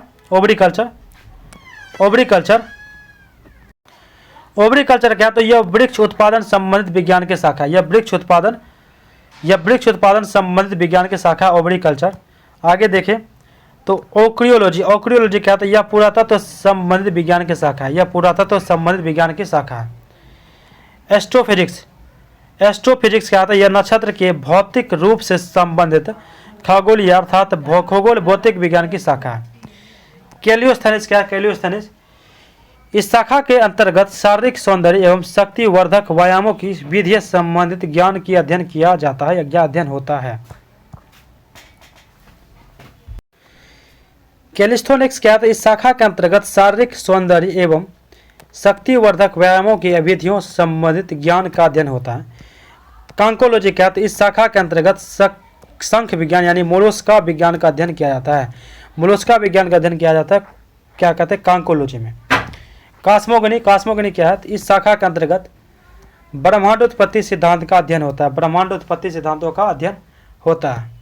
आगे आपका कॉस्मोग्राफी यानी कॉस्मोग्राफी इस शाखा के अंतर्गत विश्व रचना संबंधित ज्ञान का अध्ययन होता है। विश्व रचना संबंधित ज्ञानों का अध्ययन क्या कराता है? कॉस्मोग्राफी।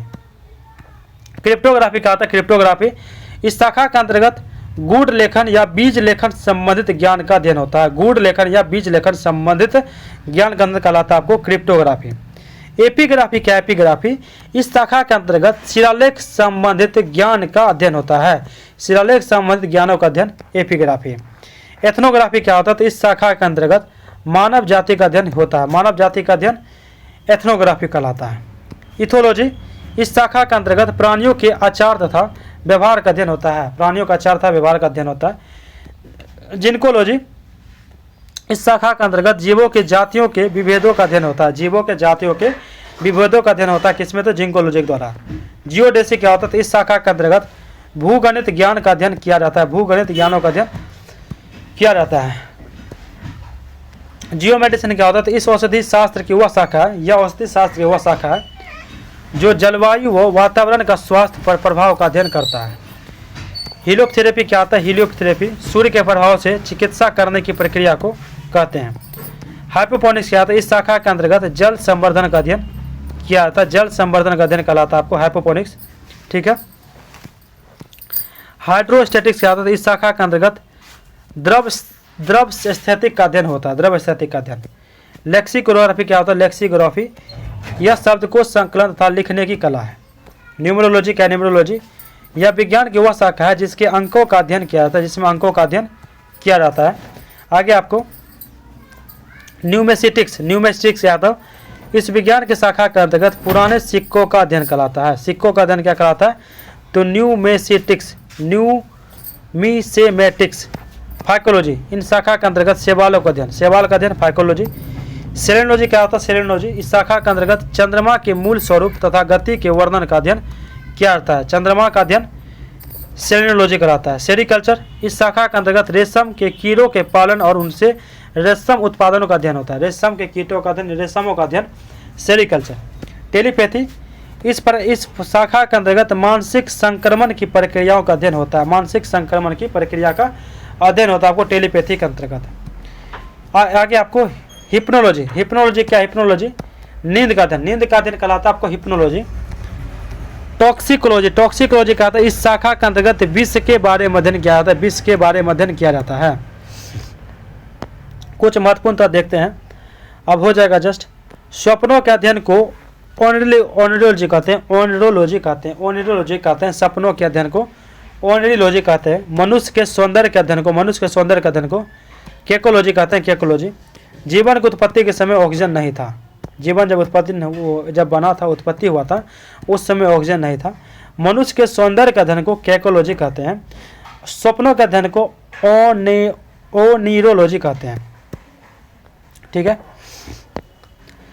शरीर में सबसे दृढ़ मजबूत तत्व दांतों का एनामिल यानी फास्फेट होता है। मनुष्य में लिंग निर्धारण पुरुष के क्रोमोसोम पर निर्भर होता है। लिंग निर्धारण पुरुष के क्रोमोसोम पर होता है, ना कि स्त्री के क्रोमोसोम पर। सबसे तेज तंत्रिका आवेग 532 किलोमीटर प्रति घंटा होती है। सबसे तेज तंत्रिका आवेग। मनुष्य के फेफड़े का आंतरिक क्षेत्रफल 93 वर्ग मीटर होता है, जो शरीर के बाह्य क्षेत्रफल का 40 गुना होता है। आंतरिक क्षेत्रफल। शरीर के भीतर प्रति सेकंड लगभग 1.5 लाख कोशिका नष्ट हो जाती हैं। स्त्री के गर्भाशय का भार जिसने कभी संतान जन्म नहीं दिया हो 50 ग्राम का होता है, तथा संतान को जन्म देने के बाद स्त्री का गर्भाशय का भार 100 ग्राम हो जाता है। गुर्दे का भार लगभग 140 ग्राम होता है। हृदय की रक्त पंप करने की क्षमता 4.5 लीटर प्रति मिनट होती है। छोटी आंत लगभग 7 मीटर लंबी होती है, छोटी आंत, तथा उसका व्यास 2.5 सेंटीमीटर होता है। शरीर के भीतर रक्त परिभ्रमण यानी कि ब्लड सर्कुलेशन में लगभग 23 सेकंड का समय लगता है, 23 सेकंड का। वह पेनिसिलिन नामक प्रतिजैविक यानी पेनिसिलियम नामक कवक से प्राप्त किया जाता है। पेनिसिलिन का खोज किसने किया? अलेक्जेंडर फ्लेमिंग ने किया था। मनुष्य संसार का सबसे बुद्धिमान होमिनिड है। एल्बाट्रॉस सबसे बड़ा समुद्री पक्षी है। एल्बाट्रॉस सबसे बड़ा समुद्री पक्षी है जिसके पंख का फैलाव 10 से 12 फीट तक है। प्लेसेंटा बनाने के आरंभ के समय HCG हार्मोन काफ़ी मात्रा में स्रावित होकर मूत्र में उत्सर्जित होने लगता है। इसी समय मूत्र की जांच में इस हार्मोन की उपस्थिति से गर्भाधान की जांच की जाती है। बच्चे के हृदय की धड़कन वयस्क व्यक्ति से ज़्यादा होती है। आगे देखते हैं। एक बार सांस लेने की क्रिया 5 सेकेंड में अर्थात 2 सेकेंड के निश्वसन तथा 3 सेकेंड के उच्छ्वसन में पूरी होती है। इस दौरान 500 मिली हवा अंदर जाती है एक बार में। आगे आपका लास्ट महिलाओं एवं बच्चों से संबंधित सामाजिक एवं प्राथमिक स्वास्थ्य के विभिन्न पहलुओं के प्रति जागरूकता पैदा करने के लिए राष्ट्रीय ग्रामीण स्वास्थ्य मिशन के अंतर्गत गाँव में 1000 की जनसंख्या पर एक महिला सामाजिक कार्यकर्ता चुनी गई है, जिसे एक्सेलरेटेड सोशल हेल्थ यानी कि एक्टिविस्ट आशा कहा जाता है। क्या कहते हैं? आशा कहा जाता है। शरीर का सामान्य तापमान अगर 95 डिग्री फ़ारेनहाइट से गिर जाए तो ऐसी स्थिति को हाइपोथर्मिया कहते हैं। हाइपोथर्मिया क्या होता है? जब शरीर का तापमान 95 से क्या हो जाता है? तो गिर जाता है। नख, खूर और सींग ये सभी केराटिन ऊतक के बने होते हैं। डीएनए बारकोडिंग क्या होता है? एक विशिष्ट जीन या डीएनए के एक छोटे खंड का उपयोग करके प्रजातियों की पहचान की एक विधि है। डीएनए बारकोडिंग के कुछ अनुप्रयोग में शामिल है आपको फूल या फल उपलब्ध न होने पर भी पौधे की पत्तियों की पहचान करना, परागण करने वाले जानवर के शरीर पर एकत्रित पराग की पहचान करना, कीट लार्वा की पहचान करना जिसमें वैक्स की तुलना में कम निंदानिक लक्षण हो सकते हैं। आगे आपका जब एक से अधिक जीवों के डीएनए वाले नमूनों से जीवों की पहचान कराने के लिए बारकोडिंग का उपयोग किया जाता है तो डीएनए मेटा बारकोडिंग शब्द का उपयोग किया जाता है। डीएनए मेटा बारकोडिंग शब्द का उपयोग किया जाता है। फाइनली लास्ट क्वेश्चन है आपका कि सोवा रिक्वा क्या? सोवा रिक्वा इसका अर्थ है कि उपचार का ज्ञान और यह भोटी भाषा से लिया गया। इसका अर्थ है सोवा रिक्वा का कि इसका अर्थ है कि उपचार का ज्ञान और यह भोटी भाषा से लिया गया। यह हिमालय की पारंपरिक दवा पद्धति है जो तिब्बत से आई है। इसके ज़्यादातर सिद्धांत एवं उपचार आयुर्वेद के समान ही है। किसका? सोवा रिक्वा का। इसके इलाज के लिए शरीर और मन के विकास को महत्व दिया जाता है। ठीक है, बायोलॉजी का जो 50 पेज का जो आपको मैं करवाए हैं आपको वन लाइनर विविध के टॉपिक, वो आपका ख़त्म होता है विविध बायोलॉजी, यानी कि फिजिक्स केमिस्ट्री बायोलॉजी आपको तीनों साइंस कवर हो चुकी है। आर्ट्स पेपर भी आपको कंप्लीट करवा दिए आपको, ज्योग्राफी, हिस्ट्री, पॉलिटिकल, इकोनॉमिक्स ये भी आपको हो चुके हैं, करंट अफेयर भी आपको हो चुकी है। तो फाइनली आपको Lucent to the point series का ये एंड क्लास था और ये ख़त्म होती है। तो मिलते हैं आपको नेक्स्ट क्लास में। जय हिंद।